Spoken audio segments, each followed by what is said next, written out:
Good afternoon, everyone, and welcome into Colmont, Tennessee, where tonight it's the Yellow Jackets 5-0 on the season, looking to stay perfect. They're going to have to do it against a tough opponent tonight in York Institute. Tyler Brown alongside Kevin Butner, set to bring you tonight's game from Colmont, Tennessee. The Yellow Jackets, like I said, 5-0. First time since 1990 that the Yellow Jackets have been 5-0, looking to improve to 6-0 for the first time in program history. Don't let the records fool you. Grundy County 5-0. York is 0-5, but they've had a heck of a schedule. York Institute, Stone Memorial, White County, Meigs County, Livingston Academy, and then last week a loss to number 9 Bledsoe County. And that one came in the final minutes of that game, 15-12. Coach Butner, you're obviously the basketball coach, but you coach high school kids. How tough is it to get your guys to zero in on this game? You're 5-0, make it 6-0, but not be too overly confident going into a game against an opponent like this. Yeah, sure. I think that taking it a game at a time right now is what I would say what Coach Bryant is telling his players. Hey, it's one game at a time, one play at a time. Let's not look ahead. And they've got an older experienced group. I don't think they're going to look ahead. I don't think they're going to come in overly confident. I think he's got a good mindset, older group of players, and I think we're going to have a good ball game. York Institute, the story on them, side saddle, wing tee, out of the gun offense. Very old style, something that Coach Bryant said he's never coached against, something these kids have never coached against. So it's been something brand new for the scout team to try to figure out before this game tonight. Coach, you played football, you played for Coach Nick Bryant. What kind of offense are we expecting to see tonight with that? Well, with York, I was talking to Coach Bryant today. It's like you said, it's a side saddle, wing tee, out of gun. They're doing a lot of reverses. They're doing a lot of misdirection. So we're going to have to stay disciplined on the principles defensively for us. And I look for Coach Bryant to kind of air the ball out versus this York team. Get somebody like, A.J. Frisbee out on the sideline. Get Vince on the sideline, looking to get him, out of the gun and, get him downfield. The York Institute Dragons, coached by Derwin Wright in his third stint with York Institute, 126 wins to 96 losses in his 20th season.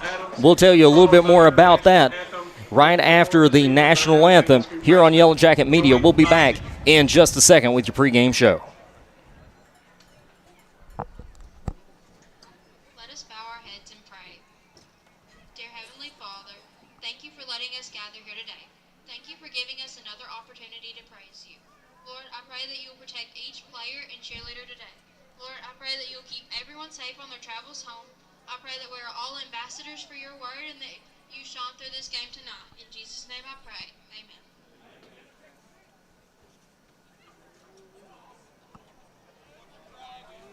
Oh, say, can you see by the dawn's early light what so proudly we hailed at the twilight's last gleaming, whose broad stripes and bright stars through the perilous fight o'er the ramparts we watched were so gallantly streaming, and the rocket's red glare, the bombs bursting in air, gave proof through the night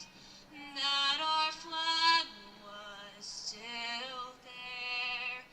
Oh, say does that star-spangled banner yet wave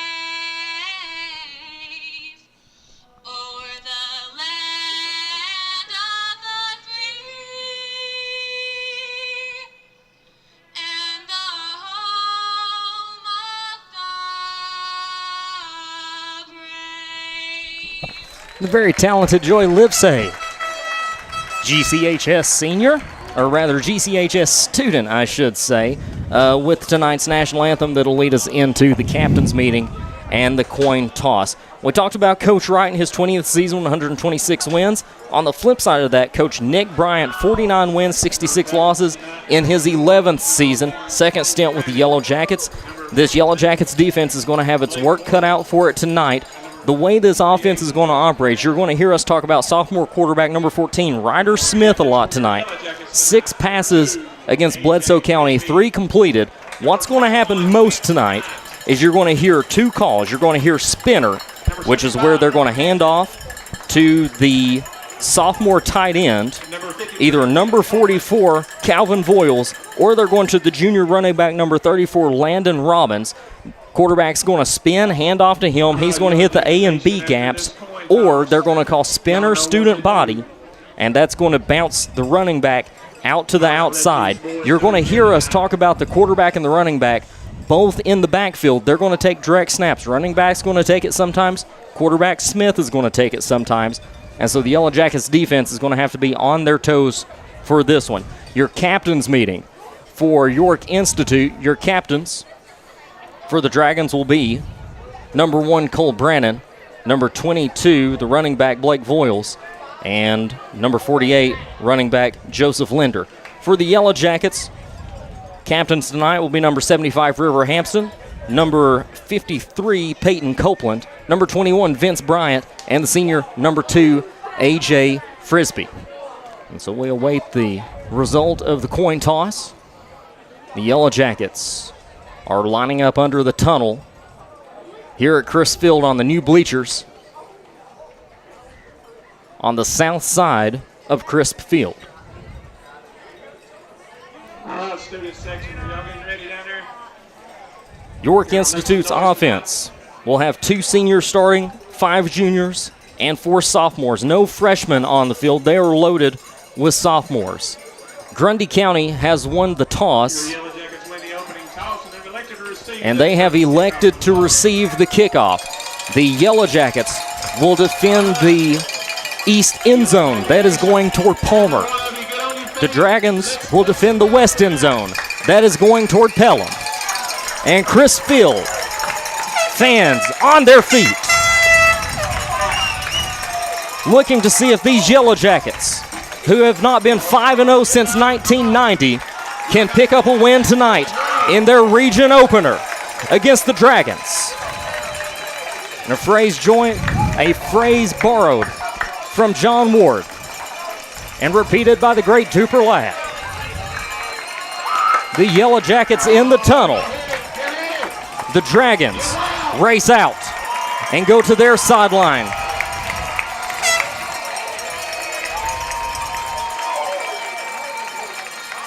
Grundy County.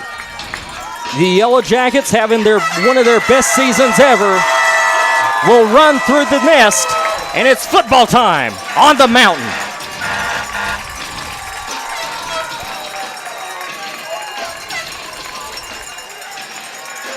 Grundy County will be on offense first, as the Dragons will kick it away to the Yellow Jackets. We know back deep is going to be number 2, A.J. Frisbee. We'll see who joins him back there. Set to kick off tonight for York Institute will more than likely be kicker, Jude Beatty. And that's indeed who it is, number 10, Jude Beatty. If you've been following York Institute this season, you'll know that number 10 was quarterback Nathaniel Tipton. He, to our knowledge, is no longer with the team, and so that's where you get sophomore number 14, Ryder Smith, in the backfield for York Institute. Yellow Jackets in the huddle. Frisbee will head back deep, and also back deep for Grundy County is going to be number 16, Manny Sidhu, the receiver.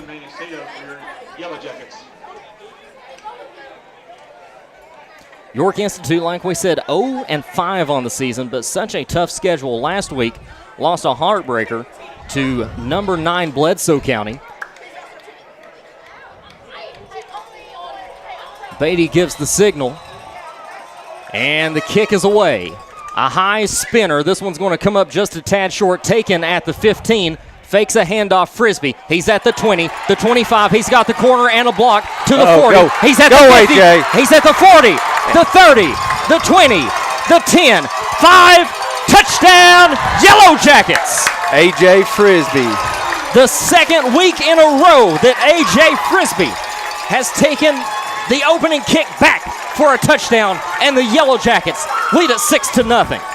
Well, I don't think we could start any better than that. Not at all. Frisbee, a little trouble when he first got the football. Thought we were in trouble. Yeah, he dropped it. He drops it, fakes a handoff to Sidu. You think that they're going to run a reverse, and he cuts it upfield and is in the end zone in no time.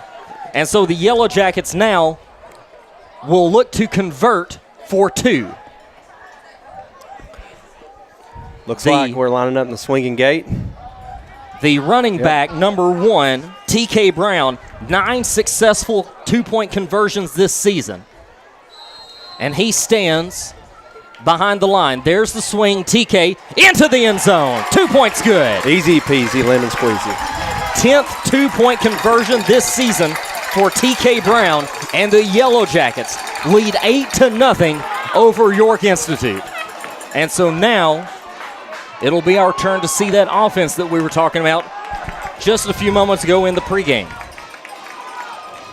This Grundy offense has been fantastic, and it's so hard to gauge because Grundy this season has played nothing but 1A schools.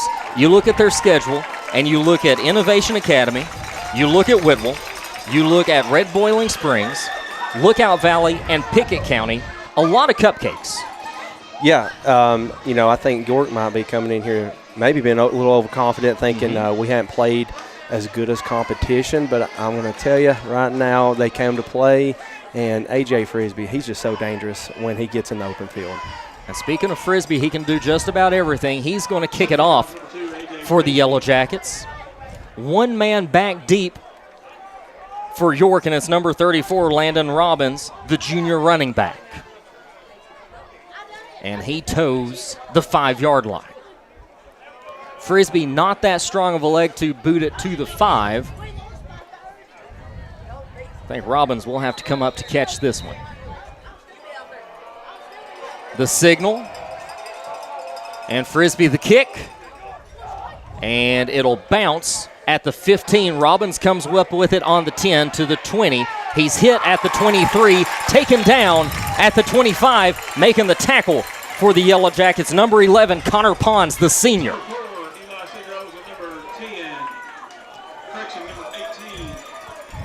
So Pons on the tackle, and now the Dragons offense will begin 1st and 10 from their own 15. You can tell the field conditions still wet, a lot of slip and sliding going on. I'm glad you mentioned that. It has rained all week, and about 4 o'clock today, the sun peeked through and it warmed up.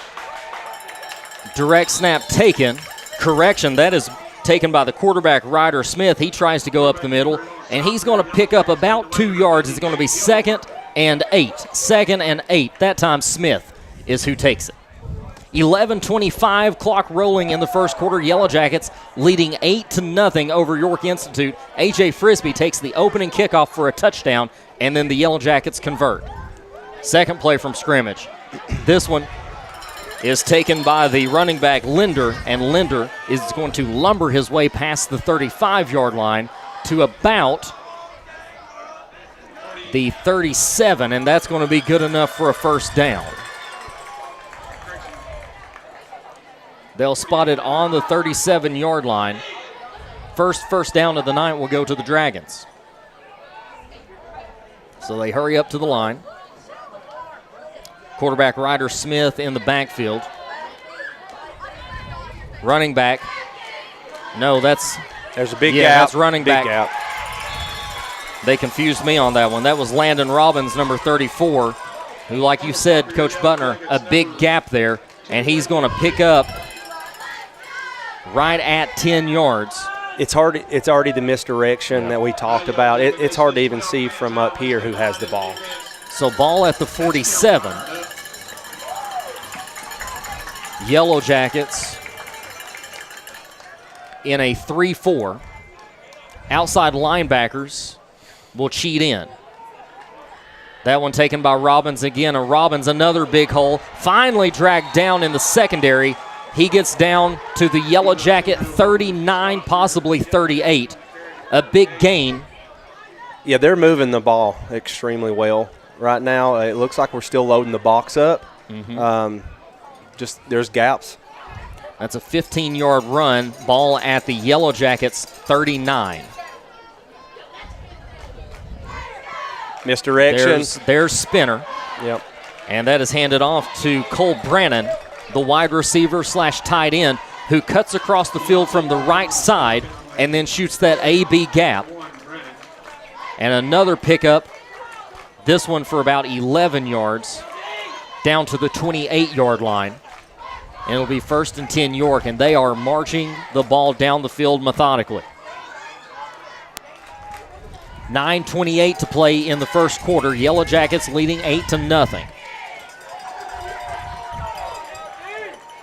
Robbins is going to find a gap and pick up about 3 yards. He's going to be tackled at about the 25-yard line. Connor Pons in on the tackle. You know, I think one of the most important things we can do right now is to stay ahead, because as we've seen, they're eating the clock.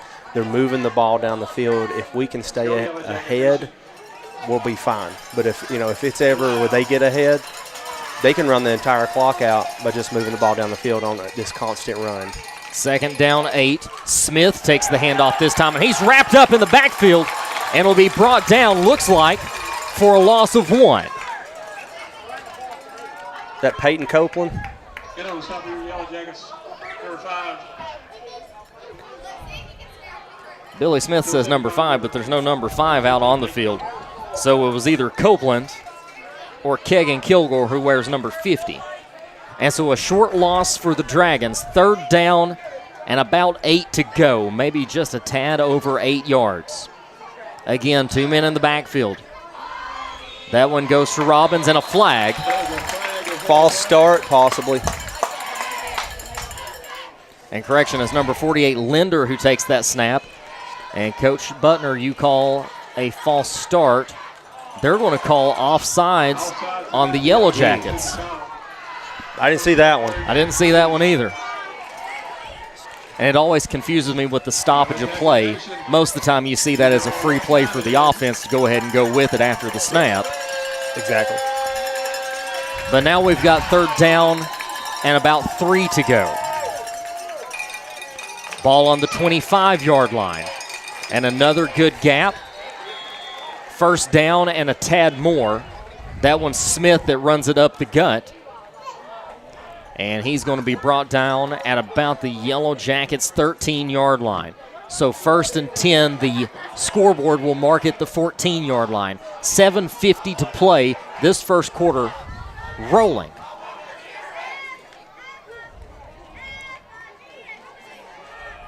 Linder Stuffed. hit at the line and taken down by a host of Yellow Jackets. From the bottom of that pile will stand the senior, Kegan Kilgore, who makes the initial hit. And then the rest of his defensive line helps him out with the takedown. 2nd down and 10, no gain. You can tell our big boys on the line, they're winded right now. Oh, yeah. 2nd down, 10 from the 14-yard line. Dragons in the red zone. And again, Linder with the run. Hit at the line and will pick up about 2 as he muscles through. And so now it's 3rd down and about 7. They say 8 on the scoreboard. 3rd down and 8. Ball on the 12 as he picks up a couple of yards. Yellow Jackets need a big stop here in the red zone.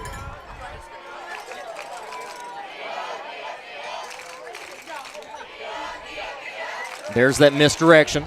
They'll go to Brannon. Oh. Brannon is able to break through pretty well. Looked like Spinner.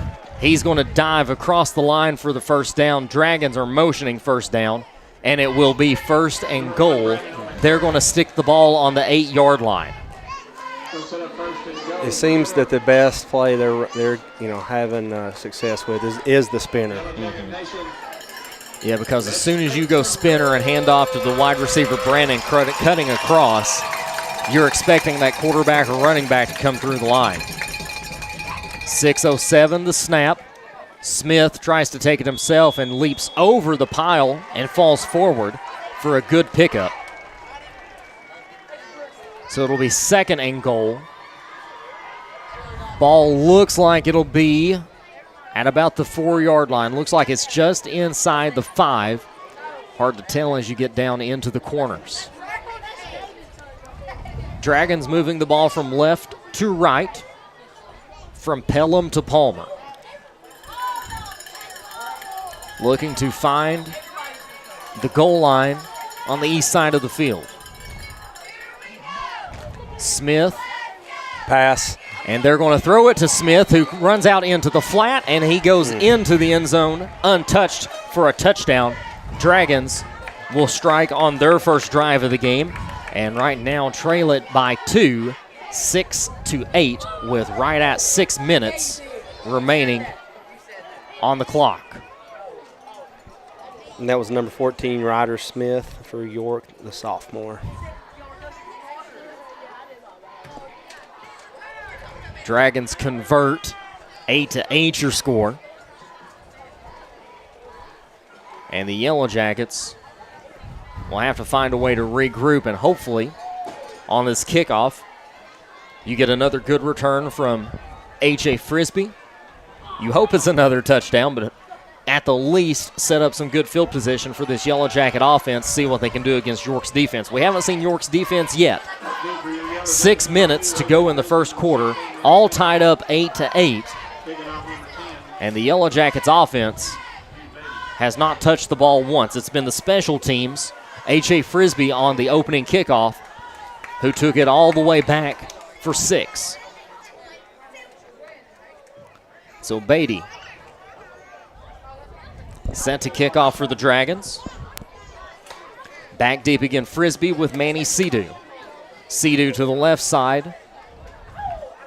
Frisbee to the near side at about the 6-yard line. I can see Bo Roberts. He wants a shot here. I don't think he wants AJ to take it back. He's down here warming up. He's ready to go. High spinning kick. Sidhu will take it on the left side. They stay away from Frisbee this time, and Sidhu is going to be wrapped up before he makes it to the 25, knocked out at around the 21-yard line. So Jackets will set up camp, 1st and 10 from about the 22, and this is the first time tonight we've seen Grundy County's offense and the first time we've seen the defense for York Institute. And it'll be interesting to see what they do. They win a 6-man front against Bledsoe County, 4 down linemen, and brought their 2 linebackers, their outside linebackers, down. And right now it looks like we're going to have 3 down linemen, so a 3-4, modified 3-4 with your outside linebackers on the line. 2 inside linebackers. Trips left for Grundy. Sidhu, Frisbee on the right side by himself. Handoff, Vince Bryant takes it up the middle, hurdles one, is hit, and knocks over a Dragon, finally brought down by number 4 Hayden Butler around midfield just at the start of the secondary, and he is going to advance that ball all the way up to the 30-yard line. So it'll be 2nd down, and correction, it's going to be a 1st down. So that ball must have been spotted at the 21-yard line, and he picks up 10 here. So 1st and 10 from the Yellow Jackets 31. Trips left again. Roberts. Give. Hand off to Bryant. Bryant finds a hole, is dragged down from the back by an offensive, or rather a defensive lineman. That is going to be number 70, Jaden Hargis, the sophomore end, who wraps up Bryant from the back. Bryant picks up about 6 yards, and so it's going to be 2nd down and 4 to go from the 37, 5:05 to play in the first. And this might be the fastest first quarter that we've played at Crisp Field all year. Absolutely, and we got trips right again. I think it's going to be interesting to see if York's ever going to adjust here to the gives to Vince. And they do a good job there of getting to T.K. Brown, the sophomore running back, who takes the handoff that time. Stop number 22. And Brown on third down doesn't get anywhere. So again, third down, 6 to go from about the 37-yard line. And Frisbee coming to the near side. Frisbee is going to exit the game. In his place is going to be the junior Cruz Myers, who steps in at wide receiver, and Myers is going to go to the far side, along with Peyton Yates. TK Brown joins them on the line. Near right side again. here is going to be number 16, Manny Sidhu. Jumped off sides, York. And there's a flag. York offsides. A 5-yard penalty should give the Jackets a first down. Offsides against York is the call. Yeah, it's a good play call by Coach Bryant. You could tell he was trying to draw him off sides. So ball at the Yellow Jackets 42 now. Results in another Yellow Jacket first down. A 3-man front for York. Outside linebackers again will creep in. On the near side, Landon Robbins. Snap, handoff, Brown, good spin go move. TK. Still got plenty of room TK to go spinning. to the 50, Oh, to wow. the 49, What a down run to by the TK. 48. That's going to be about a 10-yard pickup. Should be another Yellow Jacket first down, depending on the spot. Looks like they're going to spot it at the 48, so right at a 10-yard run for the Yellow Jackets, a first down.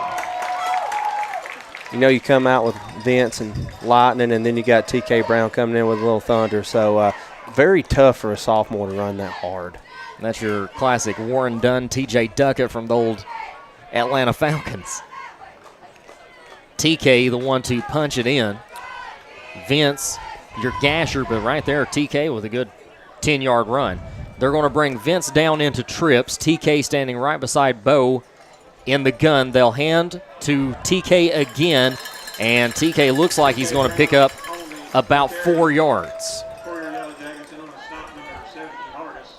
So it'll be second down and about 6 to go. Ball spotted just inside the York 45, in between the 45 and the 44. 2:40 to play in the first quarter. All tied up 8-8. Yellow Jackets score and convert on the opening kickoff. And then York goes 75 yards to score their touchdown and to convert. Trips to the near side. Again, TK Brown across the 40. Dragged down at about the 38-yard line. And that should be another Grundy County first down. Stop number 8, Brown. We'll see where they spot it. They're going to spot it instead at the 39, and so it'll set up third down and 1. Easton Reimer, the sophomore, in at wideout, coming out of the game. The sophomore Peyton Yates. Trips to the near side.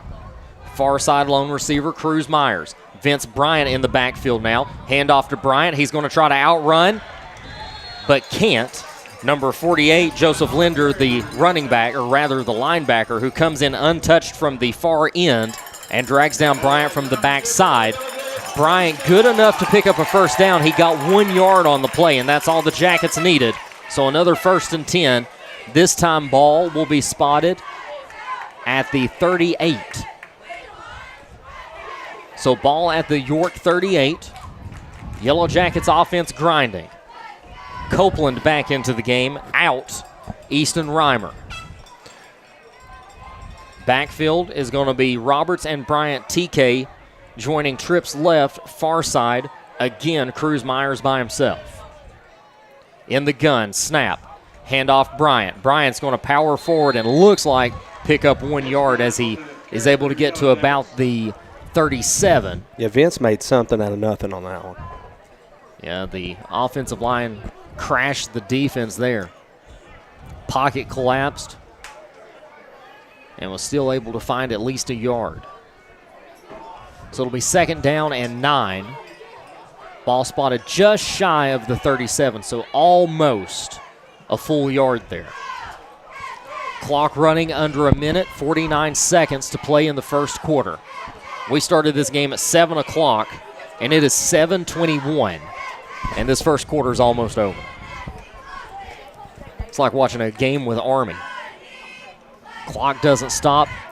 Bo's going to roll out to his right side. He's got an open man. What a throw by Bo Roberts. Roberts, Cruz Myers. Myers able to avoid a tackle. Finally brought down. He's going to be just short of a first down. Hit at about the 30-yard line. That was a tough throw by Bo. It was. On the move, finding Myers open on the right flat. Ball spotted at the 30-yard line. It's going to be third down and about 2 yards to go. It's going to be a long two for the Yellow Jackets. And they're going to let the clock wind down, and that's going to be end of the first quarter. 8-8, your score at Chris Field. We're going to take a quick break, and we'll be right back here on Yellow Jacket Media.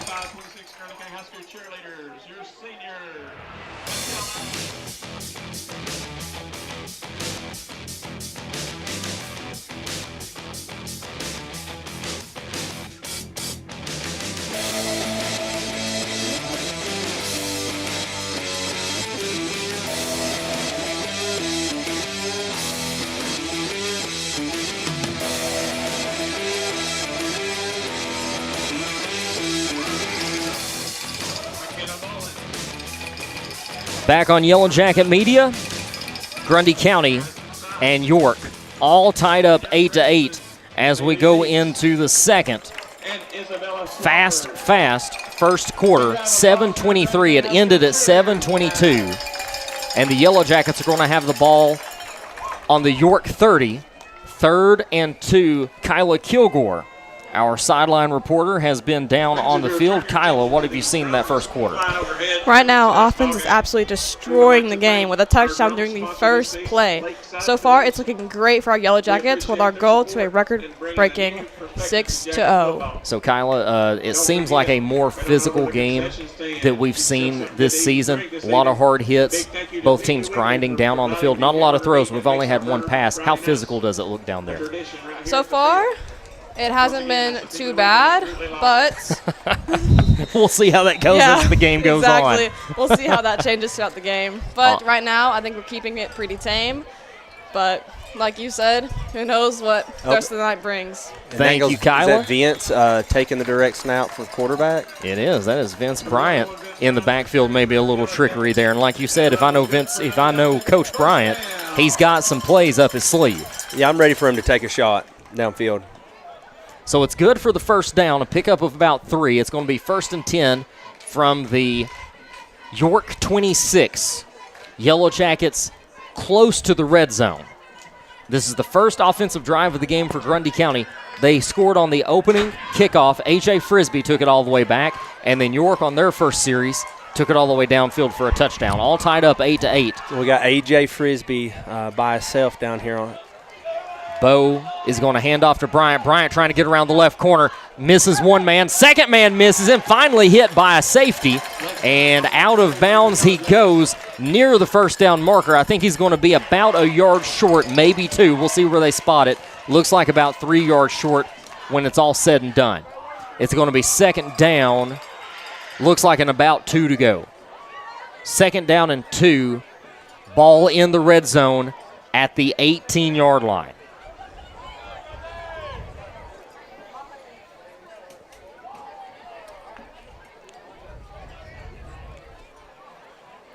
Yellow Jackets will send 2 receivers to the near side, 2 to the far side. They spread it out. Vince Bryant is over there with a blocker in front of him. Frisbee on the near side. TK, handoff, and doesn't get far. Maybe a pickup of 1 or no gain. We'll see if they move it. And they will move it about a yard, so it's going to be 3rd down and 1. 3rd down and 1. Going in with the play call is number 6, Cruz Myers, the wide receiver, and will relay it to Bo Roberts, the quarterback. Bo Roberts, a sophomore. Back there with Vince Bryant. 2 to the left, 1 to the right. Frisbee on the near side. And again, York is going to be pulled off sides. Second time tonight on 3rd down and about, less than 5 to go. I think the last time it was first down, it was third down and about four to go. Yep, 3rd and 5, and we got the 5 with a penalty. And now 5 yards here with this penalty will mean it's first down and 10 from the, looks to be the 12 or 13-yard line. Looks like the referee standing on the 12-yard line. First and 10, 9:52, all tied up 8-8 here in the second quarter. Roberts, the snap, and a flag in the backfield. TK Brown took the handoff, and it's going to be a false start offense. Yeah. Yep. False start against the Yellow Jackets, so there goes that 5 yards we just picked up. Still have the down, still have the first down, but now it's going to be 1st and 15 for the Yellow Jackets, and that's going to back them up to about the 17.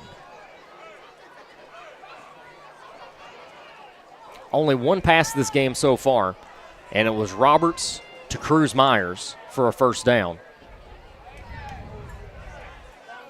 Roberts rolling to his right side again, and A.J. Frisbee catches it at the knees and falls down to about the 11-yard line. Second completed pass of the night on the second attempt. The senior A.J. Frisbee grabs a low pass, secures it, and falls down at the 11-yard line. So it's going to be second down and about 9 to go. It's good to see the progression as Bo, as a sophomore, being able to roll out and make those tough passes. A lot of learning opportunities last year as a freshman. Bryant in the backfield with Roberts, 2 receivers to the left, 1 to the right. Handoff again goes Bryant, hurdles 1, and is taken down at the pile. He's going to pick up about 3 to 4 yards on this one. It's going to be third down, and it looks like they're going to spot him at about 6 to go. Third down and 6 to go. Ball at the 8. Ball at the 8-yard line. Yellow Jackets inside the 10. Dragons. Defense will go with 3-man front. 3 linebackers. Roberts drops back, looking to throw, going into the end zone. Frisbee's there, and he missed it. What a throw by Bo. Led him in the end zone and just slipped through his hands. Like I said, his field conditions, it's still wet. He threw it just ahead of Frisbee. Frisbee had to leap for it, had it in his hands, and I really don't think he might have had to have jumped for it. That's just that natural reaction you have on a throw like that, and had to go in and out of the hands. The safety for York jumped up and misjudged it, and I think that might have been what AJ, threw AJ off.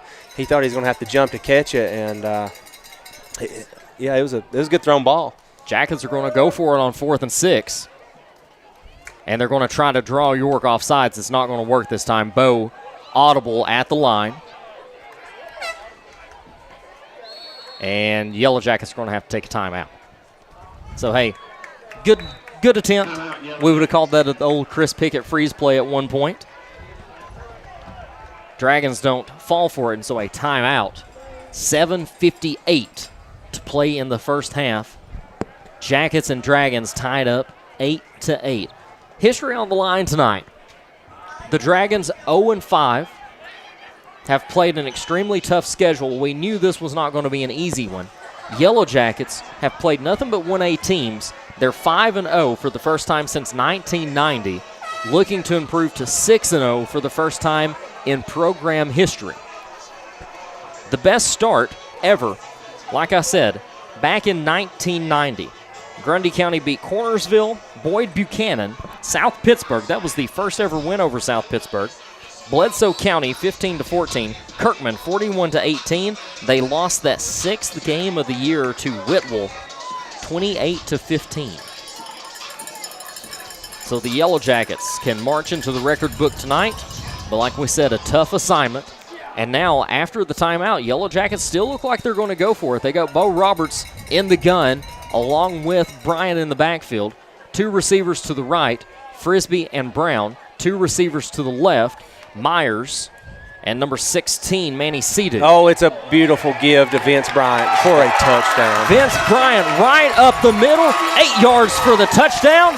Yellow Jackets lead it again. Beautiful call by Coach Bryant. Every time Bo has been rolling out to the right to make the throw, he began to roll out to the right, but had a give to Vince, and they bid on the rollout. They thought it was going to be for sure a pass, so great play by Coach Bryant. Yellow Jackets again will try to convert for 2. TK, direct snap goes to Bryant. Bryant's going to try to muscle his way across, flips the ball forward, and that's going to be an illegal forward pass. No good on the conversion, and the Yellow Jackets will lead it 14-8 with 7:53 to play in the first half. We're live on Yellow Jacket Media. You can follow us online on Facebook. Just search GCHS Yellow Jacket Media, and you can find us on YouTube as well, GCHS Yellow Jacket Media. If you need to find us on YouTube, obviously you're watching us on YouTube if you're hearing this, youtube.com/GCHS Yellow Jacket Network. The same way on Facebook, facebook.com/GCHS Yellow Jacket Network.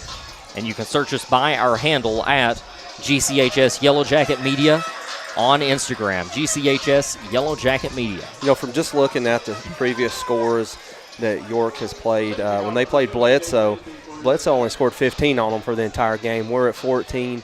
It looks like our offense is going to be scoring a lot of points this year versus the teams in the region. As A.J. Frisbee sets to kick it off, we want to thank our sponsors, Chop Shop Barbershop in Colmont, Eagles Landing at Eagles Lake, just down the road here from Grundy County High School, Highland Community Church out in Monteagle, and then S&S Handyman and Remodeling, and as Soup Sism and Chad Smith out in Grootley. A roller picked up at about the 10. He's got some room to the left side, weaves his way back to the middle, and finally is going to be taken down at about the 27-yard line. Dragons on the return for about. Took it at the 10 up to the 27. A first down and 10, 7:45 to go in the first half.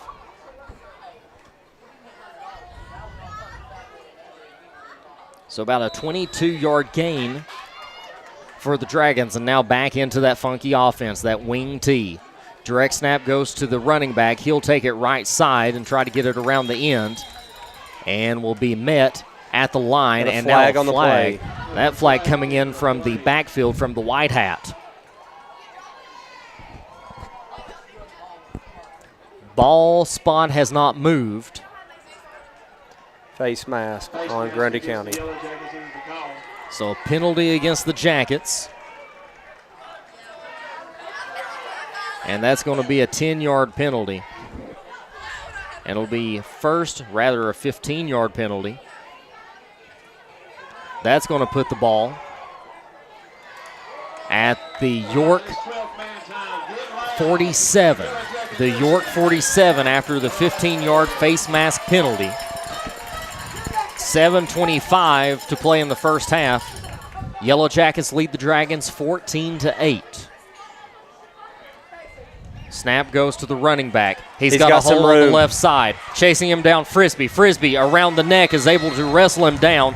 Hit again by Remy Rogers for safe measure. I think A.J. saved a touchdown right there. For sure, because Remy wasn't going to catch him unless A.J. got his hands on him. 48's a big kid running for York. Ball down to the Grundy County 34. It'll be 1st and 10 from the 34. York again. Number 34, Robbins in the backfield with Smith. There goes Spinner. They give it to the wide receiver, Brandon. Brandon he makes around a move. Right side. He made 3 men miss before finally being hit in the secondary right at about the 10-yard, rather the first down marker. Number 1, Cole Brandon, is very shifty for York. Cole Brandon, a senior, 6'3", 165. He rushed for both touchdowns against Bledsoe County last week. You'll see them come off the line and cut across. That's what they call spinner, and they've got another one called student body. Both of them hands off to Brannon. Spinner again. They go to the left side. This time tries to go up the middle from right to left. Picks up a few yards before he's hit. And it looks like in on the tackle that time was TK Brown, number 1. Also in on that play for Grundy County, number 22, Caden Dove, the defensive back, the senior. Second down, a pickup of about 3, ball on the 21-yard line. 14-8, Grundy County leads York Institute. Direct snap to number 14 quarterback. He's hit just past the defensive line and able to pick up a few more yards after initial contact. It's going to be third down and about 3 to go. Third down and about 3 to go. Ball spot is inside the 20 at about the 18. Scoreboard is going to give him the 17, and it does look like it'll indeed be the 17. So third down and 4. 5 minutes to play in the first half. York doing exactly what they did on their first drive, marching it downfield. Brannon, student body play. Around the left side is going to find. He's going to be knocked they're out. Signaling touchdown, but I don't think the refs think it went in. Yeah, the Dragons wanted a touchdown. He tried to reach out and hit the pylon, but missed it. And so the ball will be spotted inside the 1-yard line. First and goal from inside the 1. Was that your student body play you were speaking of? Well, that time what they did was they went to the running back Robbins, so that was just a good handoff to Robbins there. Difference between spinner and student body is that on spinner they'll spin and give to number 1 Brannon. On student body it's a straight handoff to Brannon. And misdirection there. Run goes right up the middle. Because even from up here, it was hard to tell who had that football. A lot of misdirection on that play. Into the end zone goes the Dragons because you had Brannon, the wide receiver. You had Robbins, the running back. You had Smith, the quarterback.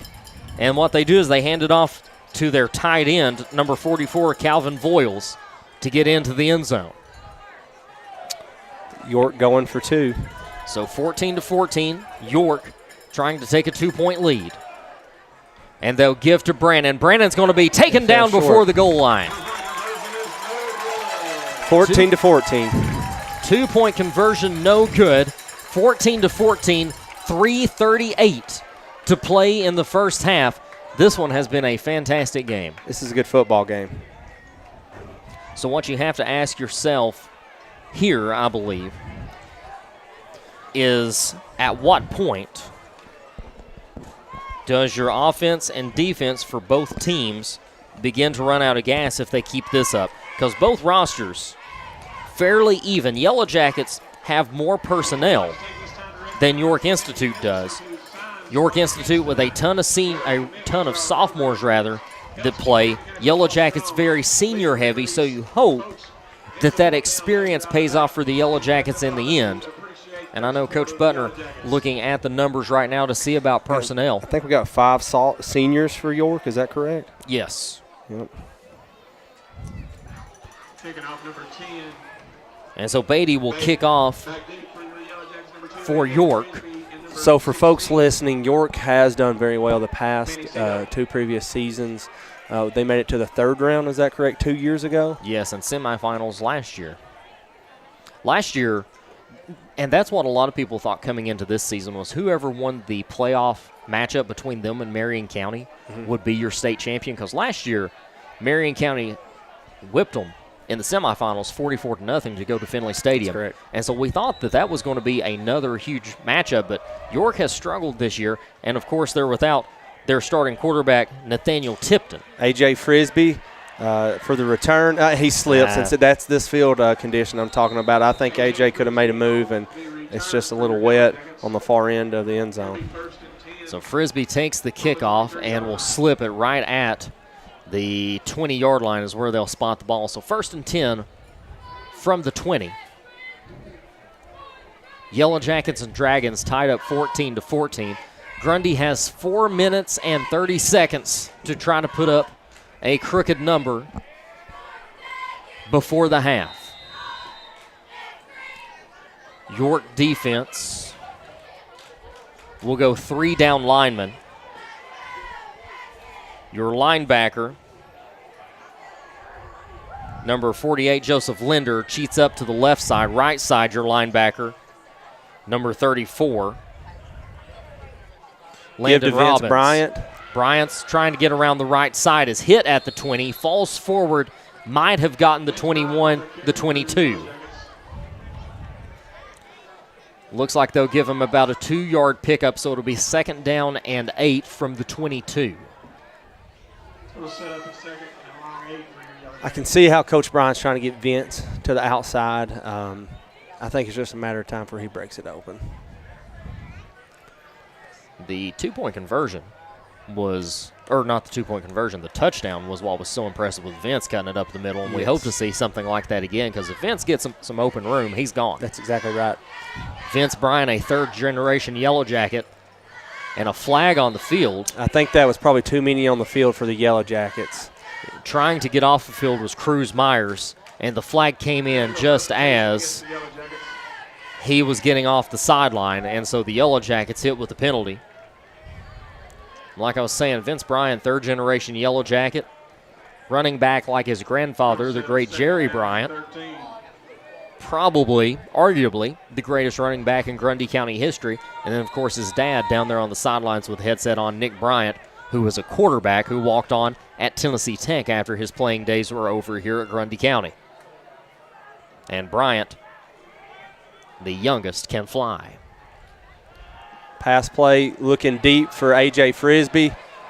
And Frisbee! And A.J. jumps and leaps over a York defender for the ball about at the 52-yard line. Frisbee leaps right over the York DB, number 80, who is not on the roster. And that was the play I was speaking of earlier. I thought Coach Bryant was about to take a shot. For the folks that don't know A.J. Frisbee, he's extremely fast. His strides are long. He is difficult to cover in man-to-man. York's in a man-to-man coverage right then, and it's just hard to guard A.J. whenever it's in that situation. A.J. across midfield, caught that ball and was brought down at the York 49. Number 12, Peyton Yates to the far side, 2-2, wide receivers. And Roberts is going to hand off to T.K. Brown. Brown is going to try to run up the middle, and he looks like picks up 4 yards. He goes from the 49 to the 45. Clock rolling on the carry, 2:16 to play. How well of a thrown ball was that by Bo Roberts? Amazing throw by Bo Roberts. And for A.J. to climb the ladder and grab that one, unbelievable all around. As a quarterback, that's what you want to do. You want to put it up there and give your receiver a chance to make a play. I thought Bo has just thrown every ball on the money tonight. He has. A.J. Frisbee, the senior, 6'1", 145, and can fly, and apparently got hops too. Yeah, he plays basketball as well. Today in PE, he jumps up there. He's dunking it two-handed with one step. So it's easy to see how, a lot of these guys, these coaches see A.J. and they try to play man coverage on him, and it's very difficult to do with his ability to be able to run and jump. TK picks up 2 yards on a run up the middle from the 45 to the 43. So it'll be 3rd down and about 3 to go from the 42. Make it 4 to go. 3rd down and 4 to go. Vince Bryant standing to the right side of Bo Roberts in the backfield. Trying to draw him off sides. TK in motion from left to right. And again, tries to draw him off sides, doesn't work, and Nick Bryant is going to take a timeout. I think that's a good timeout. They don't jump. The clock's under a minute, 57 seconds left. Good that's a good timeout. Well, so what do you want to do right here? Do you want to try to take a shot and try to score with a minute left, or do you want to go in tied up at half? What do you think? I say you take a shot. Hey, me too. It's worked twice. Yep. Well, actually 3 times. They've attempted 3 passes, completed 3 passes. You had the big one to A.J. Frisbee that he catches down here at the 49. Frisbee had another shoe top catch, and then they've also targeted Cruz Myers tonight. 57.7 seconds to play in the first half. Yellow Jackets and Dragons tied up 14-14. The other thing is if you take a shot, you don't get it, you go into the locker room tied 14-14 as you were going to be. Exactly, because I don't see York trying to take a shot, do you? No. I think they'll be happy going in tied up at half. Out of the 6 passes they threw last week against Bledsoe County, the 3 that they completed were for 5 yards or less. Absolutely, and they threw, two passes tonight? They haven't thrown any passes tonight. Just in 2-point conversion, correct? Yeah. And Bo's going to drop Bo's back. Looking deep. He's going to be across the line of scrimmage. He tries to pick up a first down. He gets hit at the 41. He comes up a yard short of the first down. Yellow Jackets with 1 timeout left, 43 seconds clock rolling, and they'll stop it at 42.7. So 4th down and 1. Ball is going to be at the 41-yard line. The 40-yard line. They're going to have to get to the 39 if they want to get a first down and stop the clock without taking a timeout. York is going to take a timeout here. Dragons down to 2 timeouts. That's their first timeout they've taken. Yellow Jackets with 1, 42.7 to play in the first. Did you see how Bo still had his head up, looking for his receivers downfield, and then decided, hey, I'm going to take this, and he gained 4 yards on it? I mean, how much progress have you seen out of him in 1 year's time? Oh, Bo was a freshman. Obviously, rough coming in and trying to quarterback the Yellow Jackets as a freshman. Split some time back there. Got a ton of experience in that first year. Now Bo, as a sophomore, the film study that he does, physically how much bigger he has gotten, how much he's grown from 1 year to the next. Bo has become a real leader on this team, a real good young leader on this team. Yeah, absolutely. For a sophomore, making good decisions out here. So, it's 42 seconds left. 4th and 1, the snap, and a flag. They hand off to Bryant, but a flag thrown in the backfield by the White Hat, and a false start charge to the Yellow Jackets. So that's going to back them back up 5 yards. So it's going to be 4th down and 6 now with 42 seconds to play. Bo, he plays football, basketball, baseball. He's extremely smart, extremely well-rounded. He's a competitor. And, I mean, the progress that I've just seen in him in 1 year's time on this football field is tremendous. You can tell he controls the game as a sophomore. So 4th down, 6 to go. Ball spotted at the York 45. Bo with Bryant in the backfield. Oh, and it's the give. Bryant is hit and brought down at the 45. It's going to be a turnover on downs. He picks up 1 yard. They got to the 44. Yellow Jackets will turn it over on downs. York will take over on their own 44-yard line. We didn't get the first down. I love the play call, though, because that was the play that we scored on in the last series. Was it fourth and 5, something like that? And it looks like a rollout that Bo Roberts is going to roll out, but it's a give to Vince Bryant. I thought it was a good play call. It didn't work out, but 36 seconds left, and we're tied 14-14. And so York will go on offense. Line and receivers bunched up. Now they send the receiver in motion. They'll throw it to the right side, and the ball nearly picked off. That went in and out of the hands of number 34, Landon Robbins. It's easy to tell that, York's not very comfortable in throwing the ball. No, their specialty is running it. And so that is their first attempted pass that's not on the 2-point conversion. So it'll be 2nd down and 10 from the 43. If I'm York, I'm just running it. Their strong suit's not throwing it. I'm just trying to get out here going in tied up at half. And rolling to the left side. They're going to try to go. Almost Almost picked interception. off. And that's what I'm speaking of. That was Remy Rogers that nearly reeled that one in. The clock stops at 27.6. Rogers had that one go in and out of his hands. That would have been huge for the Jackets. Yeah, again, like I'm talking about it as a coach of York, they don't look comfortable rolling out and throwing. If he would have intercepted that, I think would have had time to score. Yeah. And he had some room to run. Yeah, he gets a decent return on that if he makes the catch, and then you go deep one more time. If I'm Coach Bryan, I'm praying that they're trying to throw the ball. 3rd down and 10, and the press box shaking at Chris Field. It's a great crowd tonight. Probably the And best now- I've seen throughout the year. And now timeout is going to be called. 14-14, 27.6 to play in the first half. And Kyla Kilgore, our sideline reporter, has got a report from us from down on the turf. Kyla, what are you seeing down there?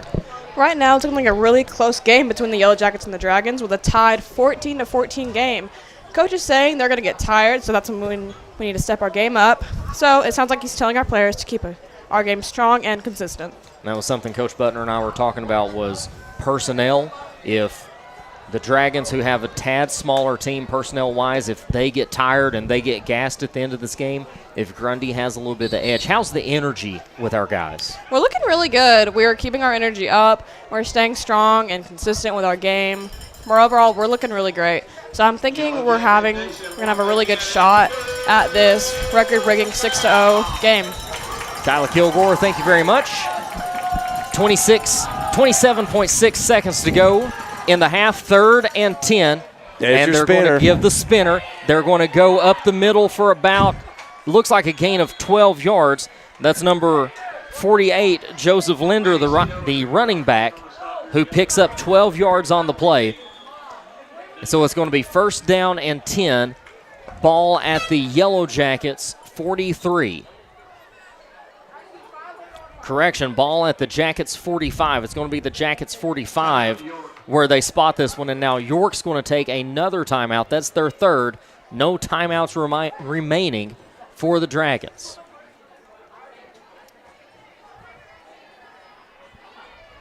We knew this was going to be what we hoped for, a close game, but who would have thought 14-14 at the half between these two teams? Well, the way York runs the ball, it eats the clock. And I think we have a great offense. It's going to hurt us not being able, to use the clock to our advantage. They're going to run the clock down, keep the ball in their hands as much as possible. But 14-14 going in half here, I think. 20 seconds left. I just don't see York trying to take a shot. 20.7 on the clock, 14-14 as the Dragons approach the line.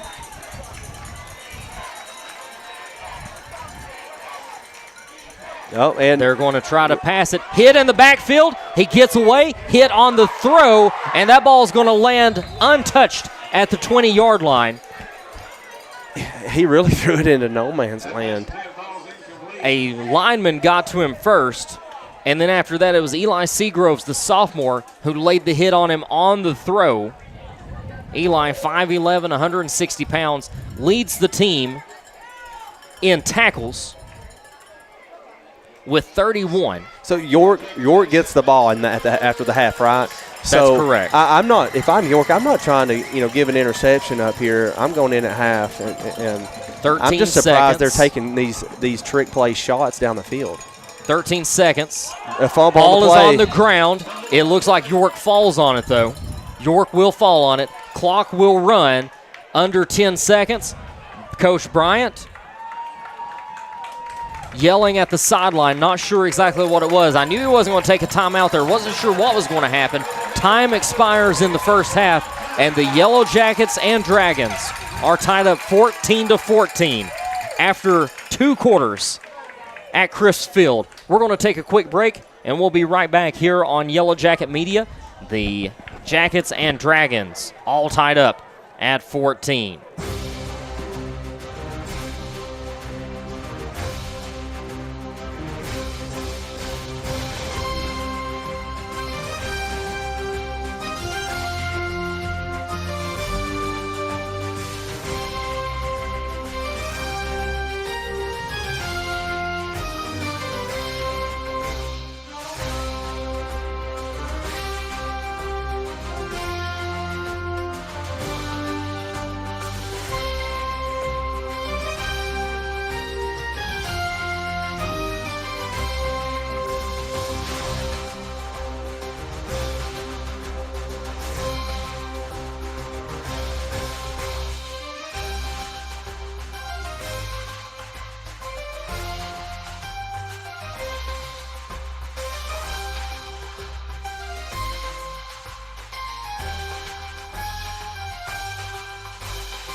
back at Chris Field in Colmont, where the Yellow Jackets and Dragons are tied 14-14 at halftime. 20 minutes before we get back to action. Tyler Brown alongside Coach Kevin Butler going to give you a quick recap of the first half. Then we'll take a break, and we'll be right back for action in the second.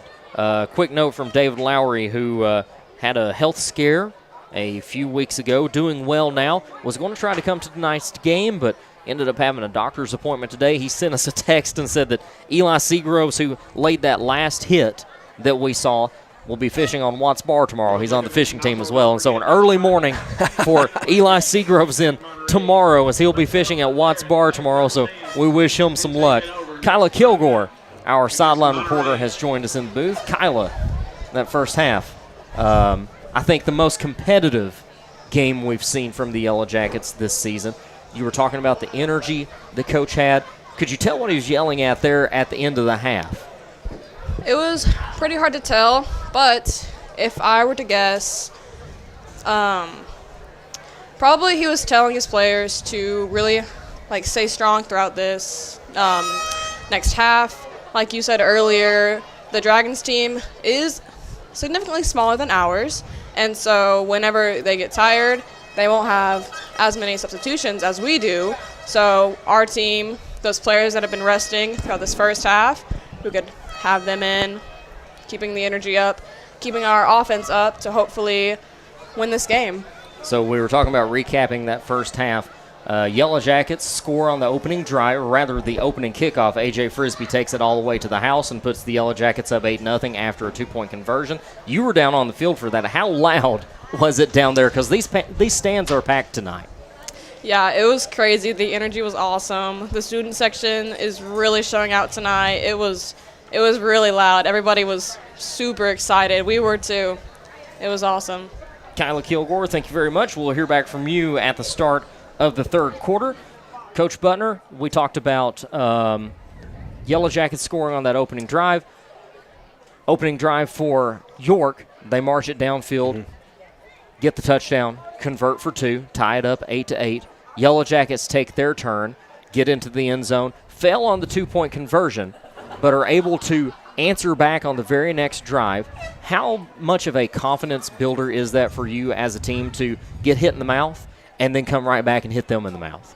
Yeah, I mean, going into halftime there, I was watching Coach Bryant and the rest of the team. They're fired up. I think they believe in themselves. I think they believe they're going to win this game. It's good to see, and I think they're ready for this type of test. I have several of them in class. They've been ready for this all week. It was Monday. A.J. Frisbee, Keegan Kilgore, they come into class. They spoke about it all week. They're ready. I think they want this test, don't you? Oh, yeah, and I feel like there's been more buzz. Now, granted, homecoming was our second home game of the year, and so it was hard to kind of get into that homecoming mood because it was so early and it was so hot still. There's been more buzz and more excitement around this game than there was homecoming. I think the bleachers just as full tonight as they were on homecoming. The one thing that I think we do need to point out, and something that has hurt the Yellow Jackets tonight, the Dragons, 2 penalties for 10 yards. They jumped off sides twice, and that's been it. For the Yellow Jackets, you get a 15-yard face mask. You get an illegal substitution. You get a couple of false starts. So add that up. You got 15, 20, 25. It's very significant whenever you have a team like York that really doesn't gain a lot of yards per play, right? And so the Yellow Jackets and the Dragons tied 14-14 about 15 minutes before we get back underway in the second half. Tyler Brown, Kevin Butner, Kyla Kilgore. We'll take a quick break, and we'll be right back on the Yellow Jacket Network.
back at Chris Field in Colmont, Tennessee. Halftime coming to an end.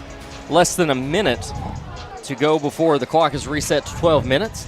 And the Yellow Jackets just now coming out of Duper's Yellow Jacket nest. York Institute's been out on the field for the last 5 minutes. Yellow Jackets down to the waning seconds coming out of the locker room. 14-14 your score as we get ready for the second half of Grundy County football. Coach Butner, you've been in football locker rooms before as a player. Obviously, you are in halftime locker rooms as a basketball coach. What do you tell your team at halftime of a game like this?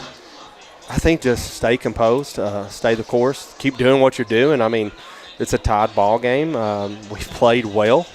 We haven't turned the ball over. I think just continue what we're doing right now and stay the course, and I think we're going to pull this one out. Before we get into the second half, I want to be sure to thank our sponsors on the Yellow Jacket Media Network, or Yellow Jacket Media. I'm so used to saying Yellow Jacket Network because that was our thing before. Yeah.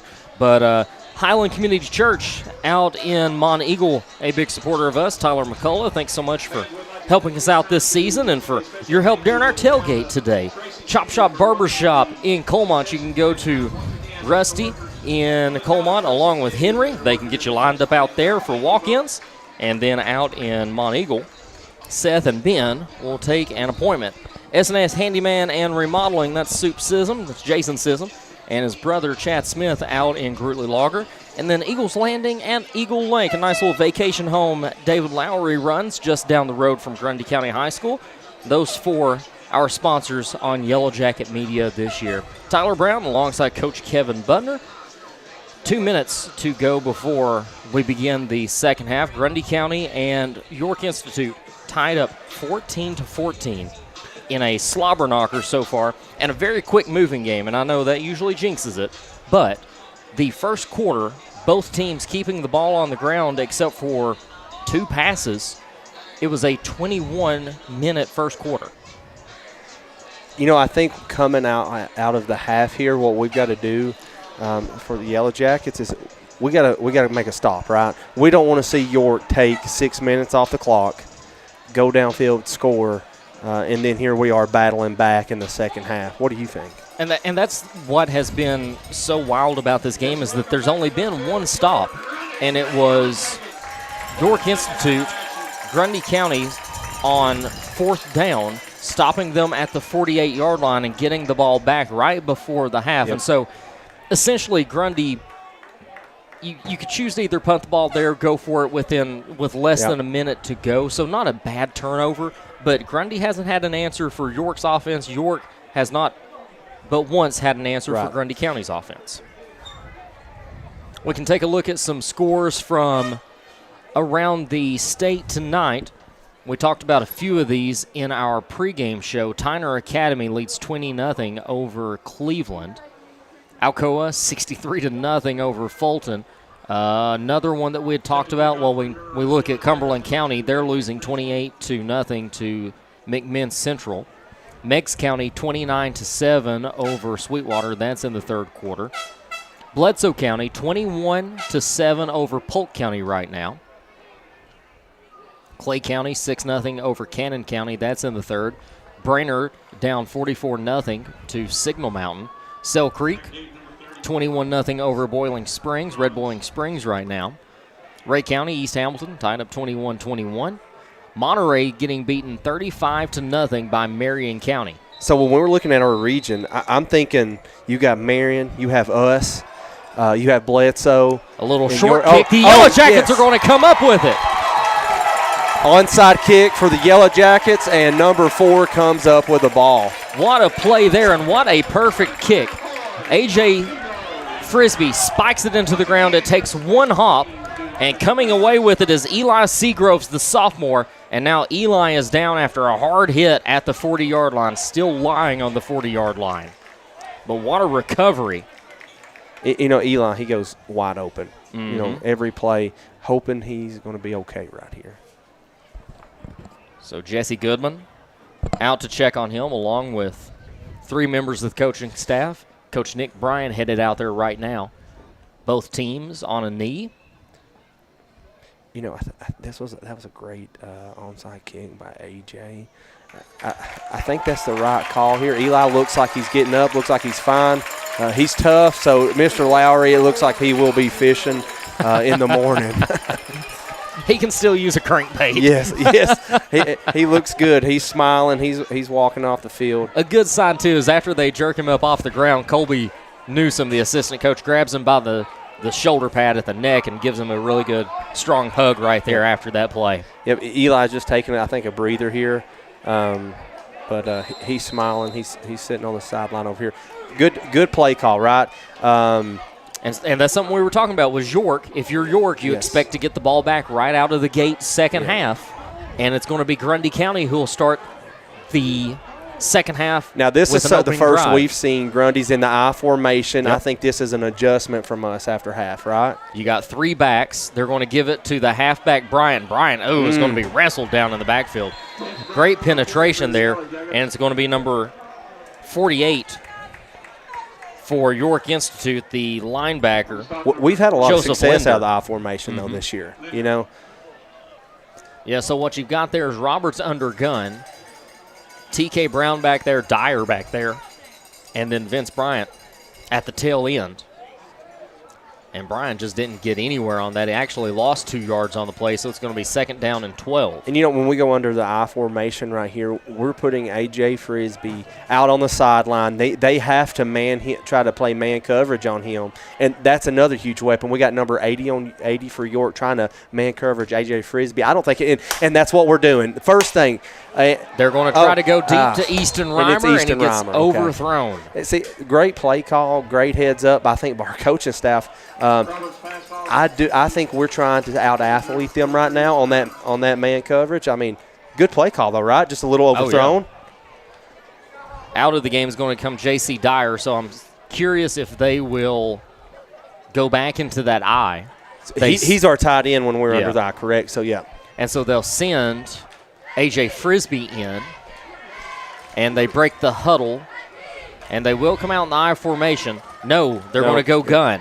And he's going to have Vince Bryant on his right hip. I'm looking for a pass play. What about you? Yep. Pass play. A.J. Frisbee down the middle. Drops back. Okay. And throws behind Frisbee. That's the first, now the second bad throw we've seen from Bo. Yep.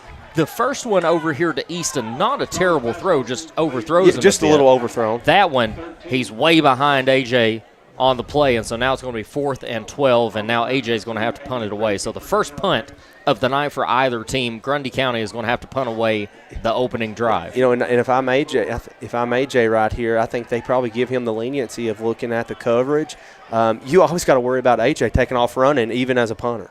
Back deep, number 34, Landon Robbins. And that's exactly what I just said. Take off. AJ's going to try to punt, fumbles the football, misses the kick, and it's going to roll out of bounds at about the yard marker. Let's see, where are they going to put it? It's going to be at about the 46, where the initial ball spot was after the onside kick. So AJ gets it going back to punt. He runs out to the right side, and it looks like at the last minute he's going to try to make a punt, but he couldn't get it off. No, AJ throws it up in the air and takes a swing and misses, and the ball, lucky for Grundy County, goes out of bounds that it's not picked up and brought back. So we give York good field position here, unfortunately, though, right? So York 1st down and 10 from their own 46-yard line.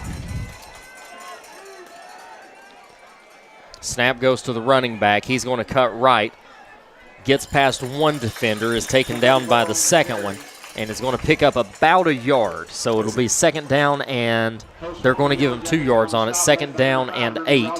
Ball is out to the 48. That was number 3, Austin Tipton, the sophomore, correct? I want to say it was 34 Roberts. Okay. I think it was 34 Roberts on that one. Yeah, 34 Roberts on that one. And now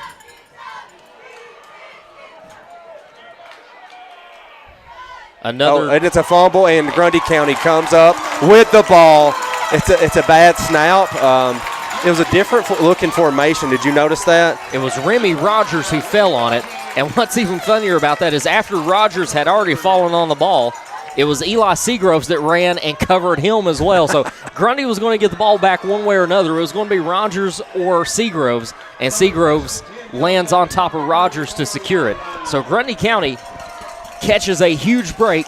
Ball turned over at the York 44-yard line. It's going to be 1st and 10 Yellow Jackets from the 44, 10:09 to go in the third quarter. Hey, I'm wondering if Eli fishes as hard as he plays football. Maybe Mr. Lowry can message you and let us know that. Well, it's hard for me to imagine Eli being quiet enough to fish. That's one thing. Handoff goes to TK Brown up the middle. Brown able to get past the line, picks up, looks like about 3 yards on the play. And so he moves the ball from the 44 to, they're going to give him shy of 3. They're going to give him 2. I know they're going to move the down marker a little bit more. So he is going to get 3. It's going to be 2nd down and 7. Ball is at the 42. 14-14 your score.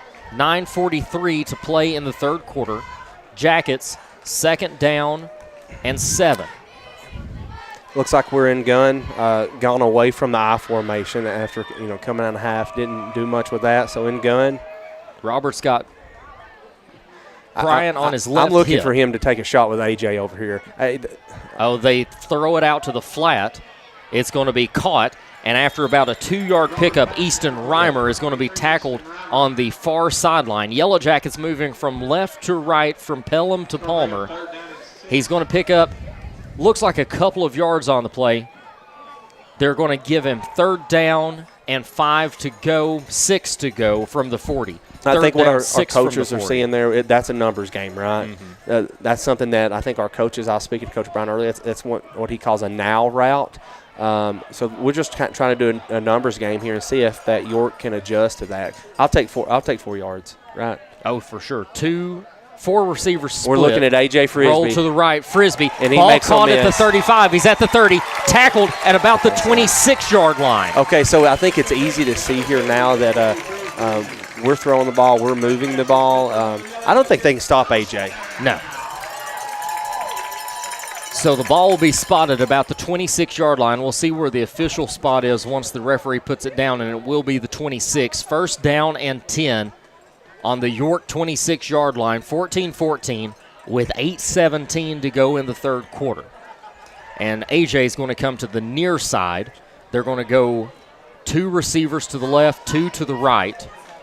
Man coverage on A.J., so. TK Brown, the running back, beside Roberts on his right hip. Hand is to TK, the left side. He's got a little opening there. Finally hit by an outside linebacker. DBs come in to make the tackle. About 11 yards is what he's going to get on that. So he goes from the 26, and they're going to put him at the 15-yard line. So 1st and 10 from the 15. Second time tonight the Yellow Jackets have been in the red zone. They're 1 for 1 so far within the red zone. We're mixing it up well right now. Run to pass. I think we have them off balance. What do you think? For sure. Like you said, you go to Frisbee on the right side. You run those 2 around the left side. You got trips now to the left. No. You got 2 receivers to the left, 2 to the right. Let's run. Cruz Myers. They're going to hand off Bryant. Bryant's got some blockers. He's going to get across the 15 and looks like he's going to be tackled at around the 11-yard line. So about a 4-yard pickup. It may be a 3-yard pickup. We'll see where they spot it.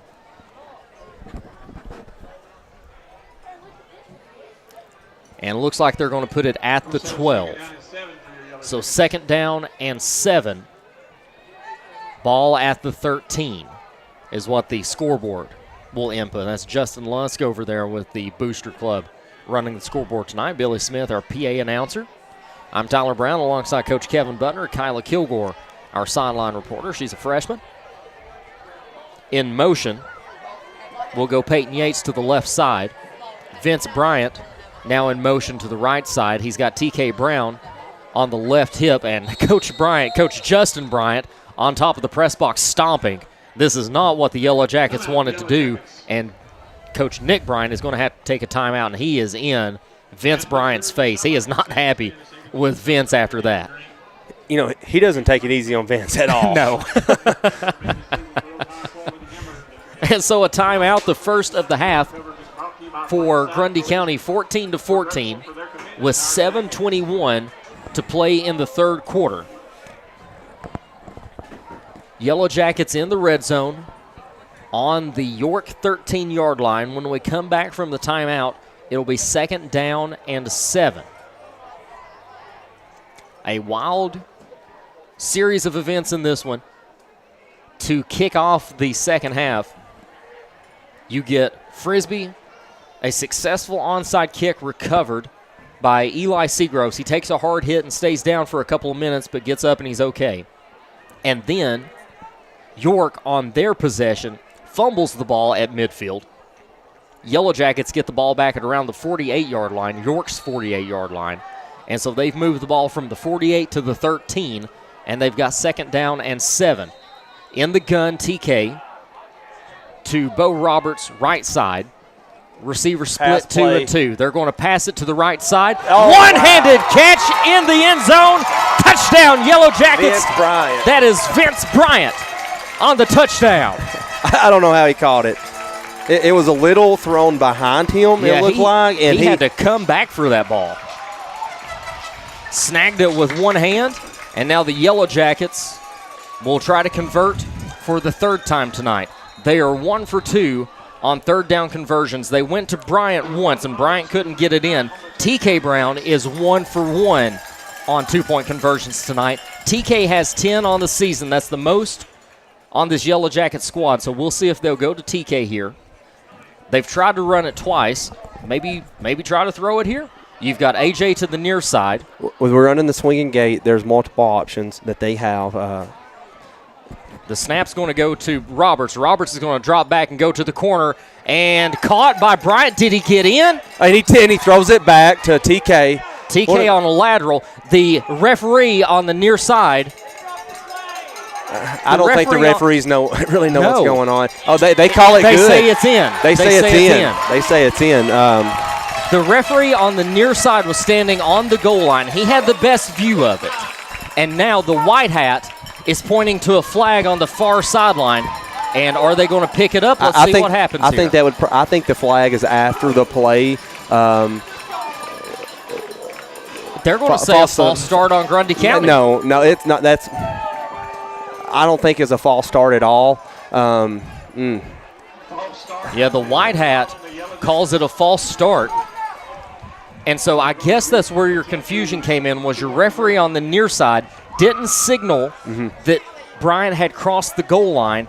Instead, he's looking at the flag on the far side, and they have a quick conversation. The white hat gives the signal, and so the Yellow Jackets are going to be backed up on this 2-point conversion. 20-14 your score, 7:15 to play, and they're going to go for 2 again. This time, it's going to be from the 8-yard line. So a 2-point conversion attempt from the 8-yard line after the false start. And let's see what formation they go in here. They're going gun to the left side. Maybe look at the trips. So we got trips left. TK in the backfield. Bo's going to it's a reverse. It's a reverse to AJ, and AJ's looking to throw it wide open.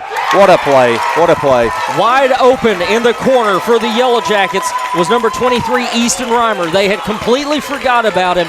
Everybody was moving left.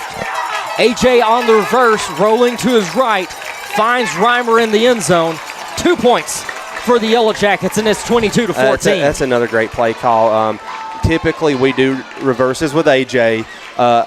They played the reverse decently well, but they just left Easton Reimer an island out there by himself.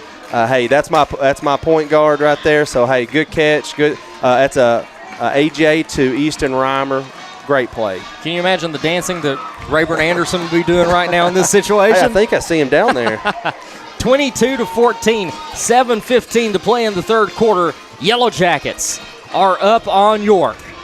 And if you are here and you look up at the press box, you see the purple lights are on. That is something that Dr. Durley installed this season, and his phrase is, if you see the light, everything's all right. Yellow Jackets in the lead, so the lights are on. Can York score with us? I am crossing my fingers. This has been one of the most exciting Yellow Jackets games that we've had in a long time, and happy that it is at Crisp Field in front of a home. So York crowd. has only scored over 14 points in only one game this year, and that was versus Livingston. They did score 35, but after that, they're a 2-touchdown team. AJ's kickoff taken at the 20, so a bit of a short one, and he's going to be hit at the 30, so a 10-yard gain. The Dragons' number 14, the quarterback, Ryder Smith, is who takes the short kick, picks up about 10 yards, and he's hobbling coming up. Now, he looks fine walking back to the huddle, but had a little trouble getting up, and I don't think he took a hard hit. I don't think he took a hard hit to the knee. I wonder how much of that is exhaustion. Weak legs, let's see what happens here. It's going to be 1st and 10 Dragons from their own 31, 7:08 to play in the third quarter. Yellow Jackets, a 4-man front. They're going to go with the running back right side. He's got some room. Diving over top of number 2, A.J. Frisbee, who makes the tackle. That's going to be number 4, Hayden Butler, who got the carry. More misdirection, right there. So about a 9-yard pickup. It's going to be 2nd down and 1 to go. Ball is at the 39. They're going to have to get to the 40 to pick up a 1st down. They load the backfield. Handoff goes to Brannon. He's hit in the backfield and dragged down. Cole Brannon. Peyton Copeland. Yep. Peyton Copeland for Grundy County. Cole Brannon, your player to watch. The wide receiver, 6'3", 165, can't turn the corner, and he's dropped back to the 35-yard line. So it's going to be 3rd down and 7 to go for the Dragons. Peyton Copeland made a good play, following the ball down the line, running away from him right then. Direct snap is going to be taken by the quarterback, and he's going to be hit right at the line of scrimmage and might have picked up a yard. It looks like the referee, as he walks in, is going to be at the 36. I think we made some good adjustments so far, right, at coming out of half to stop their run game. So good job by the coaches. And it looks like the Dragons are going to punt this one away, back deep to punt it away. Number 34, Landon Robbins, the running back. And so let's see if they do a little trickery here like we tried to do with A.J. Back deep for the Yellow Jackets is A.J. He's going to drop back to the Grundy County 40-yard line and now back to the 35. If I would bad snap by York, he's going to kick it. I wouldn't give A.J. Frisbee that a one's chance going to be short. it. And now a good York bounce. Punt. That one's going to roll dead at the 20-yard line. So Grundy County will have it 1st and 10 from their own 20. They got 80 yards to go. Looking like they don't want to punt A.J. Frisbee, right? I mean, he took a step, try to get it out of bounds there. I don't blame him. So now we've got a punt attempt each.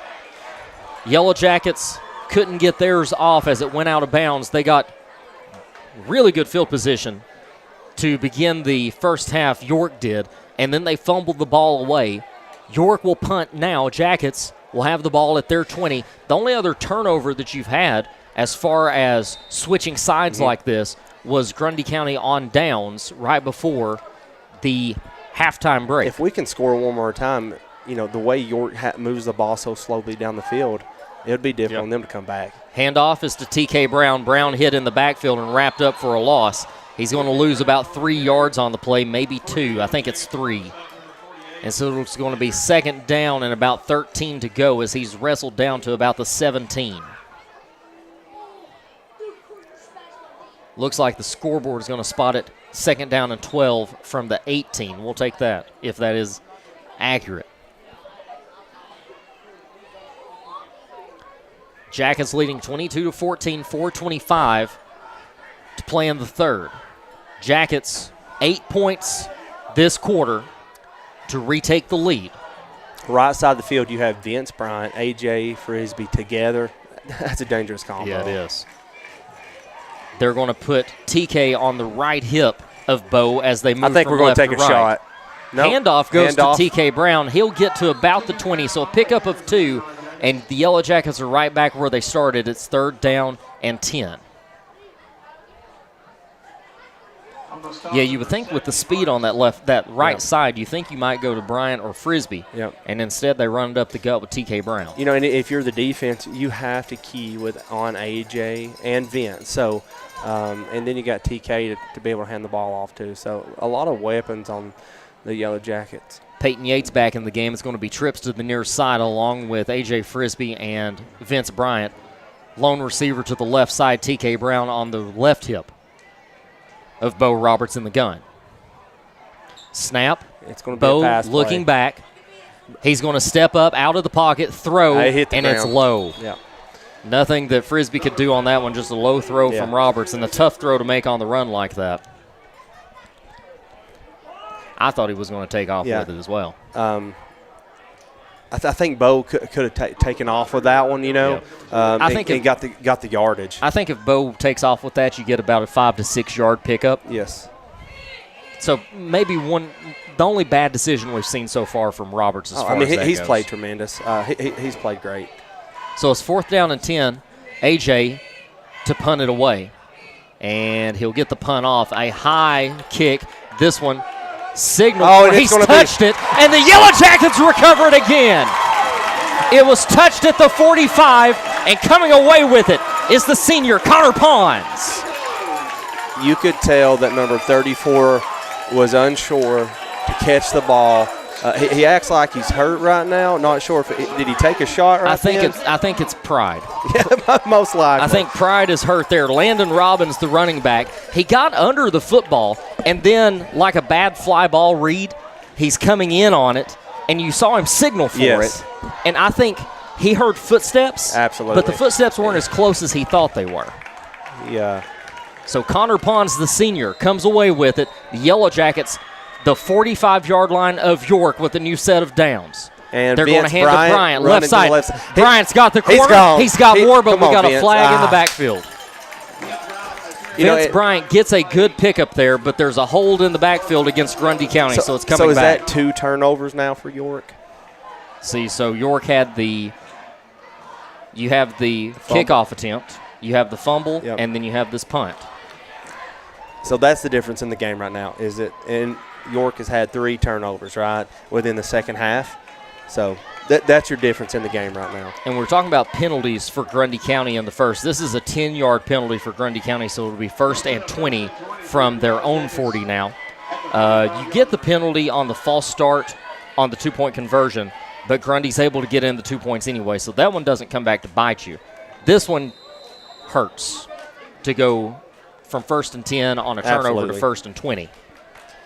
So AJ Frisbee on the right side alone. Yep. And I think Bo he's looking Roberts at him. Drops back. He's going to be wrapped up. Good He spin gets out away by from Bo it. Roberts. Bo on his feet, hit again, driven back, Blow the whistle, and blow there's the the whistle. You know, I think Bo done the best he could do. He spun out of a defender, and then he tried to take off, and, you know. That's number 8, Dawson Brown, the linebacker, who makes contact in the backfield and drives Roberts back. Bo was looking for AJ. He's seen the man coverage. I think he was going to try to get the ball to him. He just didn't have the time. So now it's going to be 2nd down and about 23 for the Yellow Jackets. Ball is going to be placed at the 36-yard line. Make that the 37. Cruz Myers coming in the game. Yeah, Cruz in, Easton out. Easton Reimer, the sophomore, son of Jason Reimer, the head baseball coach here at Grundy County. They'll spread them out. 2 to the near side, 2 to the far side. TK Brown in the backfield with Roberts, and now a whistle. And we are going to have a delay of game against Grundy. And so another penalty. Yeah. And we're kind of right back where we started now before the turnover. Exactly. I mean, we had great field advantage here, but two back-to-back penalties, and it's moved us back. You get holding. You get a sack. 32. You get the hold for 10 yards. You get the sack, and now you get the delay of game. So 2nd down and 32 to go. 1 minute, 30 seconds left in the third quarter. 2 to the left, 2 to the right receivers. TK Brown in the backfield. And here's your handoff. Hand to TK Brown, left side. He's going to get hit around the 37 and fall forward to about the 39. Or correction, the 34. The 34, correction, 34. So he's going to pick up about 2 yards on the play, just shy of the 35. So 3rd down and 29. Scoreboard official spot at the 35, less than a minute to go in the 3rd. So penalties in this drive, a momentum killer after you get a turnover. That's all the third quarter has kind of been, right? Penalties and turnovers on York. So 22 to the left. AJ to the right. They're going to swing it out to AJ. He catches it at the 30. He's hit at the 31 and slung back to about the 29. Looked like something developing there, and AJ just couldn't do anything. Yeah, I think they was trying to get the ball to AJ, let him try to make them miss. They done a good job defensively right then. Number 53, let's see, Peyton Copeland taking his helmet off, coming off the sideline. Yeah, Copeland out. Also coming off the field for Grundy County is going to be number 75, River Hampton, as the Yellow Jackets set to punt this one away, so the punt team is in.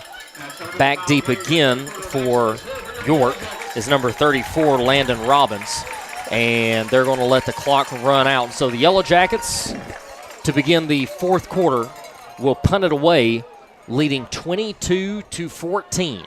Yellow Jackets get a touchdown and a 2-point conversion just a few seconds into the 3rd, and after that, it's just been a grudge match, and the Yellow Jackets have lost a lot of momentum on penalties. I think defensively it looks like our coaches went in and made good adjustments. They haven't moved the ball, but they've also turned the ball over almost every chance that they've had it. But I feel confident right now in the adjustments we made. I don't know. We'll see if York makes any adjustments and if they can move the ball this 4th quarter. While we have a little bit of time, I want to thank our sponsors, Eagles Landing at Eagle Lake, David Lowry's retirement home down the highway from Grundy County High School, Highland Community Church out in Monteagle, S&S Handyman Remodeling in Grutley Logger, and then the Chop Shop Barber Shop with locations in Monteagle and Colmont. 12 minutes on the clock, and we are in the home stretch, 22-14. Grundy County leading.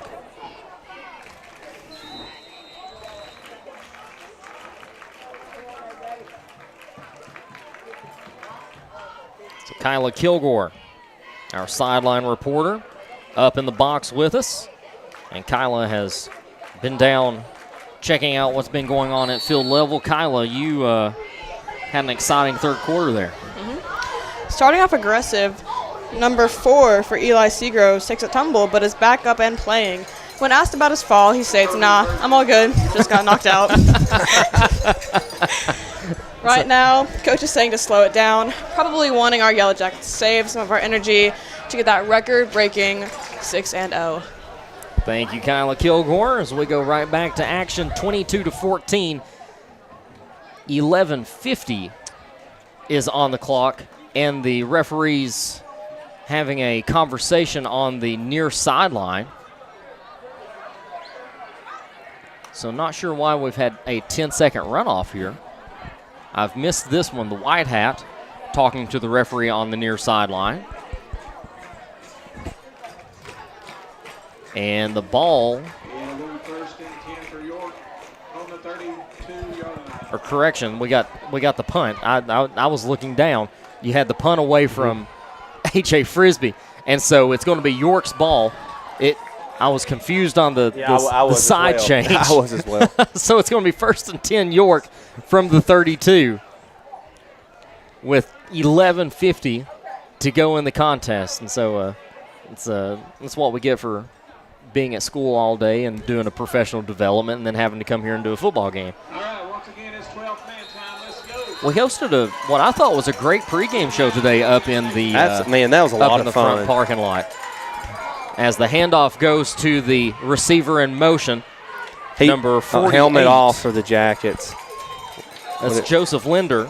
number 48, who carries the ball and will get past the line of scrimmage and pick up about, they're going to move it a lot farther than I thought it was going to be. It's going to be about a pickup of 8 yards, so it's going to be 2nd down and 2 to go for the Dragons. But we had a tailgate up in the front parking lot today. Very well attended, a lot of fans out, a lot of people tailgating today. And then Hampton Trucking, nice enough to deliver a trailer for us for our stage. So we did kind of a college game day type of pregame show, and turned out to be a lot of fun. Handoff goes to Brandon, number 1. Brandon hit at the 40, able to shake the tackle before getting hit by 3 Yellow Jackets. There's been a few high snaps for York tonight. There have been. Brandon able to pick up the 1st down. It was number 4, Eli Seagroves, in on the tackle, and like we've talked about with Eli tonight, leads the team in tackles, came into this one with 31 takedowns. He's got 6 tackles for a loss. And that's progression, again, from another sophomore. In 2 years, we've got a lot of sophomores that are going to be seniors, and how veteran are they going to be after getting all this experience at such a young age? Yellow Jackets need another takeaway here. Instead, it's going to be the keeper. Man. And a good burst up the middle, and the Yellow Jackets are still trying to get him down. He gets across midfield and finally dragged down inside the Grundy County 35, and a little jawing going on there as he gets up. And I guess I would be too if I just broke off that kind of run. So a good pickup for Smith. It's going to be 1st and 10. Ball spot is at the Grundy County 33. He was jawing a little bit with Vince Bryant right then. Yeah, if you can drive Vince Bryant back, I guess I would be up and in his face too. They go straight gun here. Smith out to the left side. Reception made by Hayden Butler, and he is smacked. And was that A.J. Frisbee delivering that? Yeah, yes, it was. That is Frisbee making the tackle there. They pick up the 1st down, about a 13-yard gain. Another set of downs for the Dragons. How greedy is A.J.? Man. Ball spot's going to be at the 20. So the Dragons in the red zone.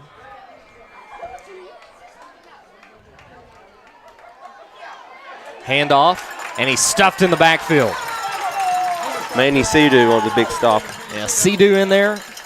And along with him, number 56, Ian Grizel, who's back from injury. Grizel has missed the last 3 games. He was out against Lookout Valley, Whitwell, and Pickett after the injury from Innovation Academy. But a good job of making a stop there and playing through injury. That's a senior wanting to contribute for his team, playing through the injury. That's just a great job. Big heart by Ian. Run up the middle, finally hit in the secondary. On the tackle for Grundy County is going to be the sophomore Easton Reimer, but another big pickup. Smith on the run. Eli Seagrove's acting like he's having some trouble out there. I don't know if he cramping, but he's slow to get up. Going into the game, TK Brown exiting the game, number 5, Remy Rogers. So Rogers out, TK in, TK at linebacker.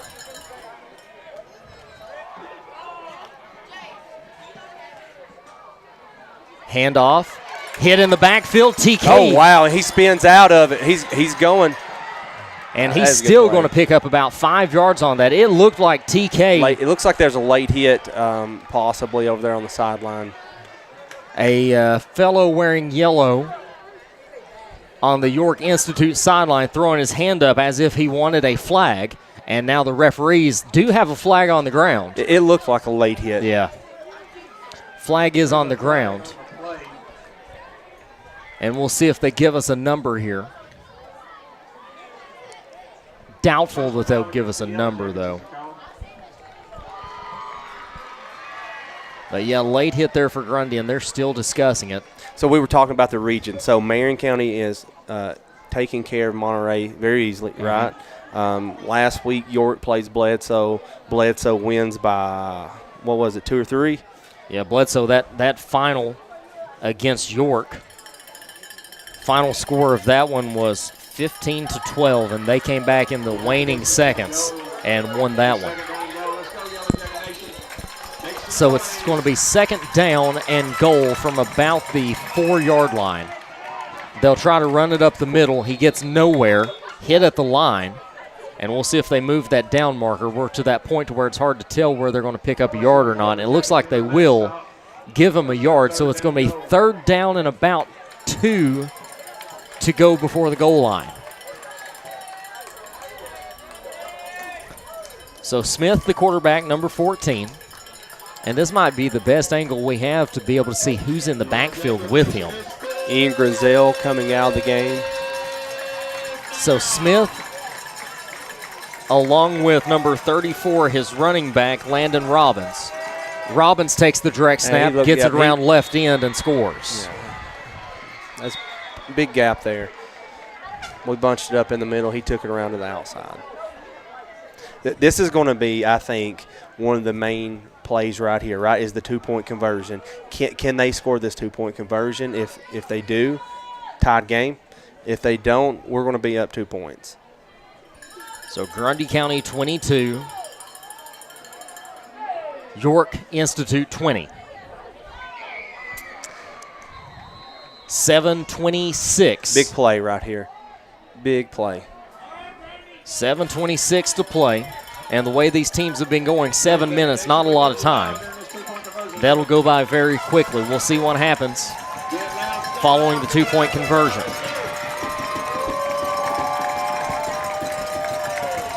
Dragons go to the line. Grundy crowd getting loud for this play. They realize what's at stake. Smith in the backfield with Reagan. Smith. Oh, it's a jump. It's a jump and pass. It's intercepted. Yellow Jackets on the stop. York tried to do the Tim Tebow jump pass, and it was intercepted. I could not tell by who. It was a lineman that got their hand on that one. And like you said, Eli Seagroves. He looks like he's maybe it's his hand. Yeah, he hurt his hand 2 weeks ago against Whitwell. And the way he's kind of holding his hip, I wonder if he's been kind of hit near the right hip possibly. But yeah, Eli not looking 100% right now. And then the shoulder pads are coming off of number 53, Peyton Copeland. We'll see what's up with Peyton on the sideline here in a minute. Jesse Goodman, the trainer, looking at him. Hopefully he's okay. We can't lose Cope. No, he's a great defensive player for us. Senior, 5'11", 235. He's walking on the sideline. I think he's okay. Yeah, he's good. Yeah, just got his bell ring there. He's good. All right, and so the Dragons will kick it off. They trail 22-20. The lights are still on here at Chris Field, and if you see the light, everything's all right. But it's a tight one. 2-point lead for the Jackets, 7:28 to play in the contest. If you're York here, do you try to pull a Frisbee and try to get an onside kick and get it right back? I'm not going to give us good field advantage. I think that we have a good enough offense. I think they'll probably try to – he's a pretty good kicker. He'll probably try to kick it downfield, and that's what he does. They're going to go to Sidhu on the right side. He's going to try to go up right sideline. Cuts it back. He makes a couple of guys miss. Oh, and he fumbles. Gets a pass the 40. I think their Yellow Jackets recovered. He gets past the 40, loses the football. There's a scrum between the 40 and the 45, and they are sorting this one out. And like you said, Coach, Yellow Jackets come away with it. Coming out of the pile, we've got Connor Pons. He doesn't look fazed by it. And we've got a player down. And is it Sidhu that's down on the ground? I can't see a number from here, but I don't see number 16 walking back to the sideline. So Manny Sidhu takes a big hit, and he is down right now. We got a York player down as well. Looks like he's trying to stretch out. Oh, I didn't even see the York player. Yeah, they've got him on his back, legs up in the air, stretching him out. And Jesse Goodman out to check on Sidhu after that hit. You know, these are two good football teams, though. I've been impressed with York. I knew they pound the ball, but they got some good athletes out here as well with some pretty good-sized players. Still attending to Sidhu. The York player is up. That was number 8, Dawson Brown, the tight end and linebacker, who will come off the field. And now Cedu is up and walking across the field on his own power, under his own power. Virgil McNeese out there to check on him.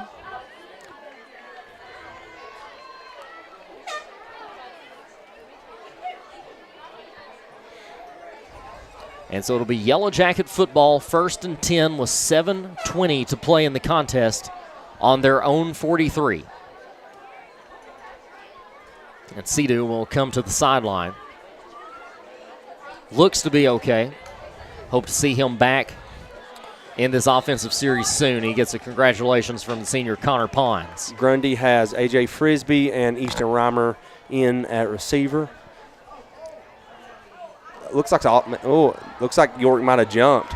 No They're flag. They're going to give to Bryant. Bryant Vince around the corner, makes the cut back. He gets across the 45 to about the 46 and is brought down by the York quarterback, number 14, Smith. And Smith on defense is a DB. DB is Smith along with the junior Wyatt Choate, and then number 1, Cole Brandon, defensive back and running back.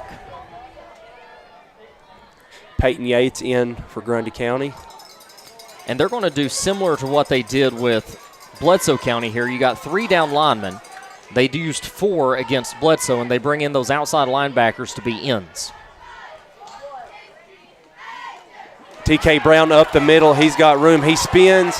He gains, about 12 yards. There's a flag on the play. Looks like maybe a horse collar on York. Yeah. So TK takes that ball from the 46 all the way to the other 40, and the flag is landed at the York 40-yard line.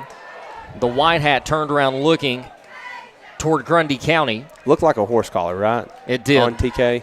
Personal foul, horse collar is the call. And so Grundy County will pick up even more yards after that great TK run.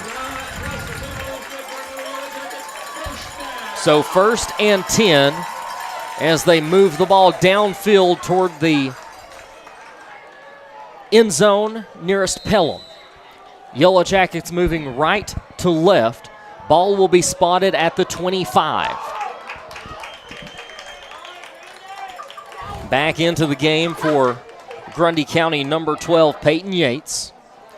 In the backfield with Roberts is going to be TK Brown. Trips to the left. A.J. Frisbee on the right side. Let's see what they do with Brian here. They hand off TK to Brown. Brown hurdles up the one. middle. He's got 2. He's still running. He's still running. Inside the 10. Hey, just feed him the ball right now. He's fired up. Number 60, Aiden Melton, big lineman. He's throwing up his hands. He's fired up. He says, just run over here behind me, guys. Kegan Kilgore celebrates coming over to the sideline. It'll be 1st and 10, the ball on the 7. Yellow Jackets in striking distance once again. Bo Roberts, wearing number 8, will come to the sideline to get the call. Into the game for the Yellow Jackets goes number 5, Remy Rogers, along with number 12, Peyton Yates. Going back to the huddle, out of the game comes TK Brown. Frisbee splits off to the right side. Cruz Myers to the left, along with Peyton Copeland. Vince, right beside Hand off Vince Roberts. Bryant. Vince will take it down to about the 5. They may give him the 4. So maybe a 3-yard pickup, maybe 2. They will call it a 3-yard pickup. It's the 4-yard line is where they'll spot the ball. 22nd goal from the 5-yard line. So 2nd down and 4 to go. Clock at 4:33. Jackets leading 22-20. Need a score here.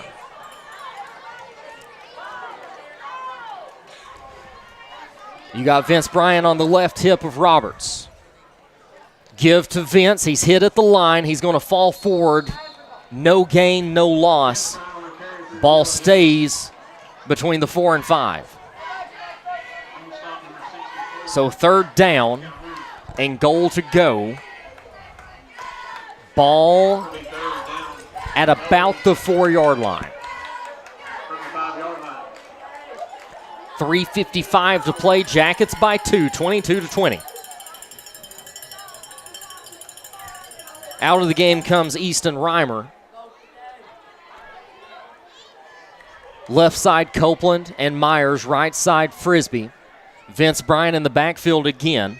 Blocker there is going to be number 5, Remy Rogers. Throw over the middle. And Caught. he catches. Caught by Remy Rogers. Remy Rogers lined up on the left side behind the line. Catches that one over the middle. And the Jackets with the touchdown. If we can score, the game's out of reach, right? I mean, it's if we can score this 2-point conversion, we go up 10 with 3 minutes and 29 seconds. Game seems out of reach at that point. What do you think? I mean, 28-20. Jackets have got to put at least a point on the board. They're going to go for 2, though. 28-20, 3:29 to play in the contest. And we'll see what they line up in. They're going to go straight on. It's going to be Roberts in the gun with TK Brown. 3 receivers to the left, 1 to the right. Snap. Roberts rolls left. It's a reverse to A.J. Frisbee. He looks like he's going to Frisbee's going to cut it upfield, and Frisbee's hey, that's in. it right there. Nice job, A.J. Frisbee. That's the same reverse play we ran before. Last time he threw it to Easton Reimer in the right side. This time he took it in himself. We got a dragon down. No. We've got a Jacket down on the left side. He's laying at about the 3-yard line. You've got number 12, Peyton Yates, standing over him. And it looks like down for the Jackets is number 75, River Hampton. And we can't have River getting hurt right here. Derek Moon out to check on him, former Yellow Jacket lineman.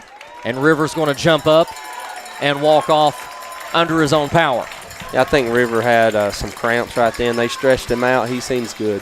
And, boy, you can tell, too, how dark purple these jerseys have gotten. And if you look at the number 4 of Eli Seagroves, and there was another number I looked at just a few seconds ago, Grundy County purple and Vegas gold.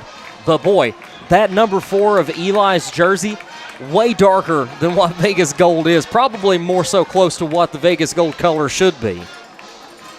But he is pouring a lot of sweat. River Hampton pouring a lot of sweat. This has been a slobber knocker if I've ever seen one. TK Brown, another one who looks like he's almost wearing black instead of purple. So it's 30 Grundy, 20 York, 3 minutes, 29 seconds left. Hey, it's been a good ball game. York still they're still going to get the ball back here, but I'm feeling pretty confident right now. What about you? I feel good about it. Just take care of the football. Frisbee's kick. A low line drive that's going to dribble toward the 30-yard line. It's going to be fallen on at the 32. It's number 44, Calvin Voiles, the running back and linebacker, the sophomore who covers for the Dragons. So it'll be 1st and 10. York at their own 32. 3 minutes and 29 seconds to go. And that's the thing about York is as long as you can hold them to those short plays, don't let them gash you. Don't let them get 10 yards. Don't let you get 12 yards. This clock will run very quickly. And, I'm wondering if York's coach, is he going to try to throw the ball more, which I don't think they're not successful at, right? Derwin Wright, the head coach for York, 126 and wins they do in his try to career. air it out. Hey, they get a catch, gain a few yards. And so the throw is successful to number 1, Cole Brannon, the wide receiver. He picks up about 4 yards on the play. They may give him 5 here. It looks like it's going to be 2nd down and 5 to go. Ball is at the 37. Make some noise, Yellow Jacket Nation. 3 minutes on the dot to go. Clock rolling. They'll take it to the right side, the run. And a couple of blockers. He's going to be hit, gets by him, somehow squirts through. He's at the 45, taken down at about the 47. Referees will pull him off.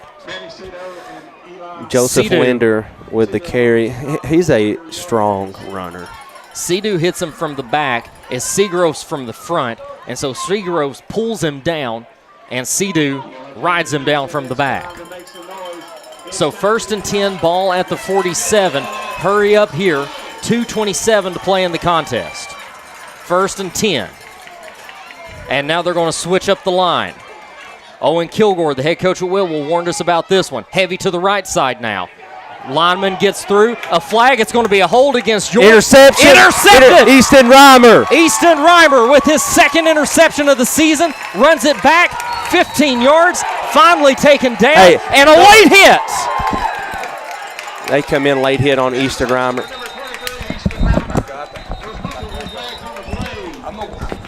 Coach Butner excited. He's got the headset off and giving high fives outside. So you get a hold against York.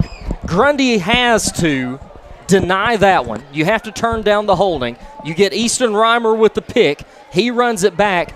Ball right now is spotted at around the York 47, I think is where they've put it. And so there's the unnecessary roughness against York. Let's make sure there's not one against Grundy. Offsetting penalties. Offsetting penalties.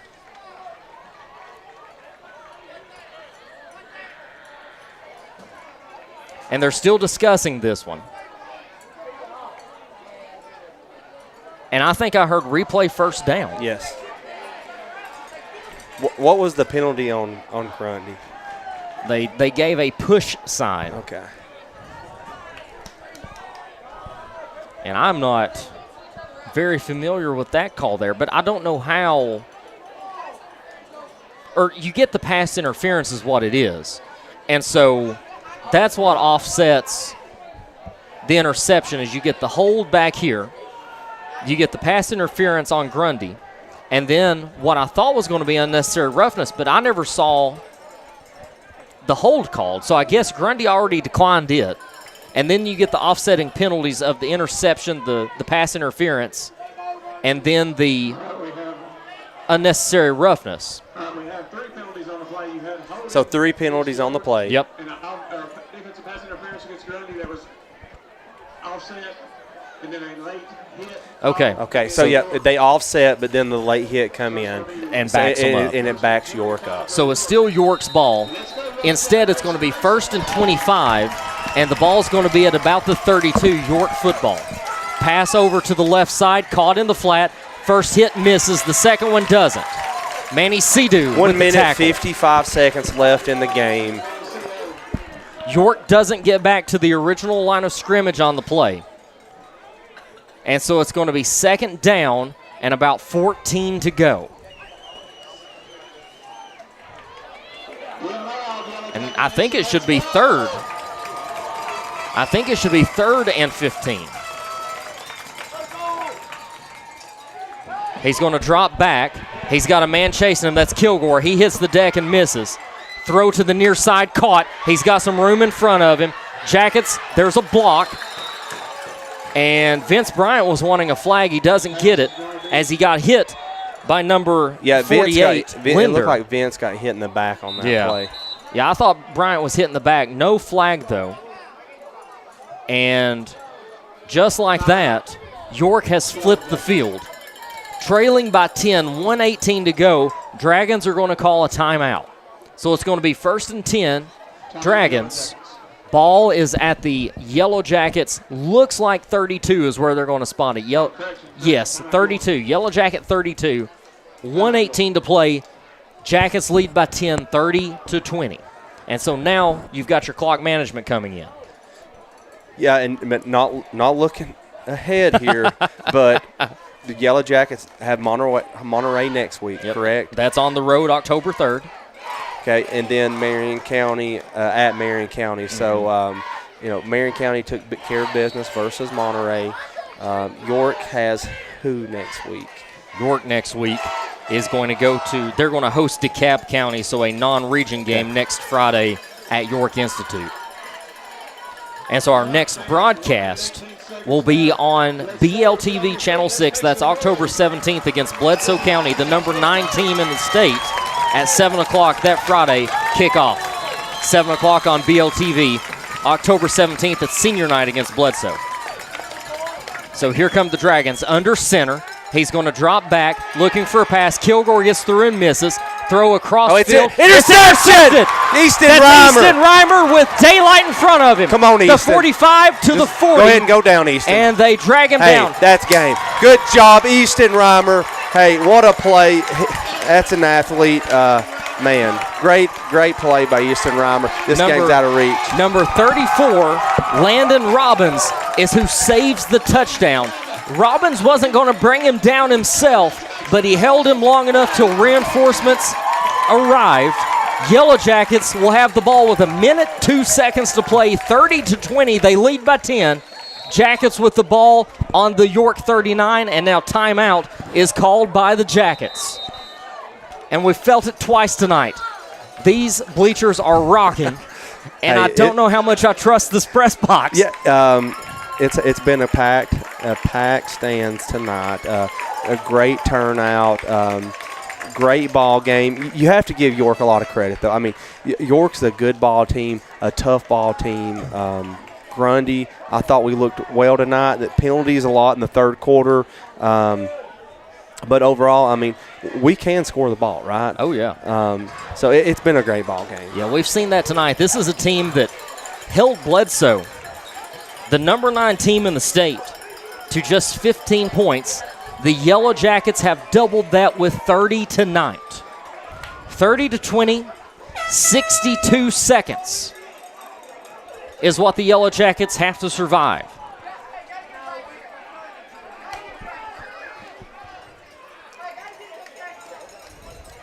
Hopefully not too premature.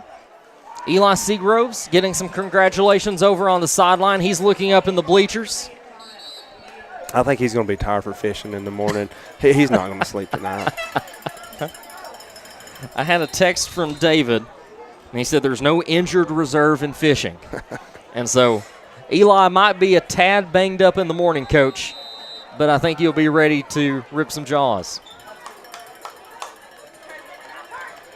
Bo Roberts under center. Looks like he's about to take a knee. Yeah, Bo is going to drop back, and he's going to take a knee.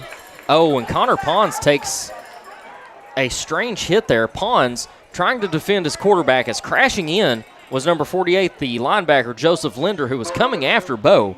And I think maybe as Linder passed Connor, he kind of bent that arm back a little bit, and Connor was not happy when he came up. So 2nd down and 16, 33 seconds to play, now in the gun. And they're going to try to let this one run. York has 2 timeouts. Grundy County has 1. Nobody's going to call a timeout here, it doesn't look like. Bo now under center. And again, is going to back it up and take a knee. And Linder still coming hard. 12, 10, 9. This is going to be win number 50 in his career for head coach Nick Bryant. But more importantly, for the first time in program history, the Grundy County Yellow Jackets are 6-0, and the student section is going to storm the field. And Vince Bryant, giving his dad a big hug. They're fired up. The students are out on the field. Looks like several of the basketball players out there running with the flags with no shirts on. This was a fun one from start to finish. This was a game that we all expected to be a good one.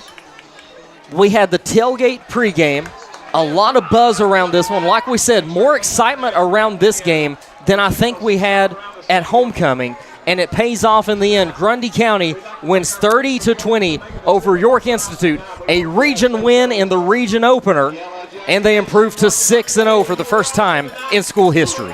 Hey, it's amazing. Coach Bryant coming back in, taking over the program. This is what they work for. They put a lot of time in the offseason working out. I know I've talked to them. They've gotten bigger. They've gotten faster. They've gotten stronger. It's good to see the program to this level. And I don't think there's no reason we don't start out 7-0 for next week versus Monterey, right? But you know what? There's still work to be done in this city. Work to be done. But, hey, it's good. It's good to be able to say that, right? Man, what a night. York played very hard. Great job by Grundy County. I enjoyed it, man. Thanks for having. An exciting game, even more fun to call. This has been Tyler Brown for Coach Kevin Butner and for Kyla Kilgore on Yellow Jacket Media. Your final tonight, Grundy County moves to 6-0 for the first time in program history. They win it 30-20 over region foe York Institute. We will see you again here in a couple of Fridays when Grundy County hosts Bledsoe County, October 17th. Final home game of the season, 7 o'clock. It's senior night, and it's going to be on BLTV Channel 6.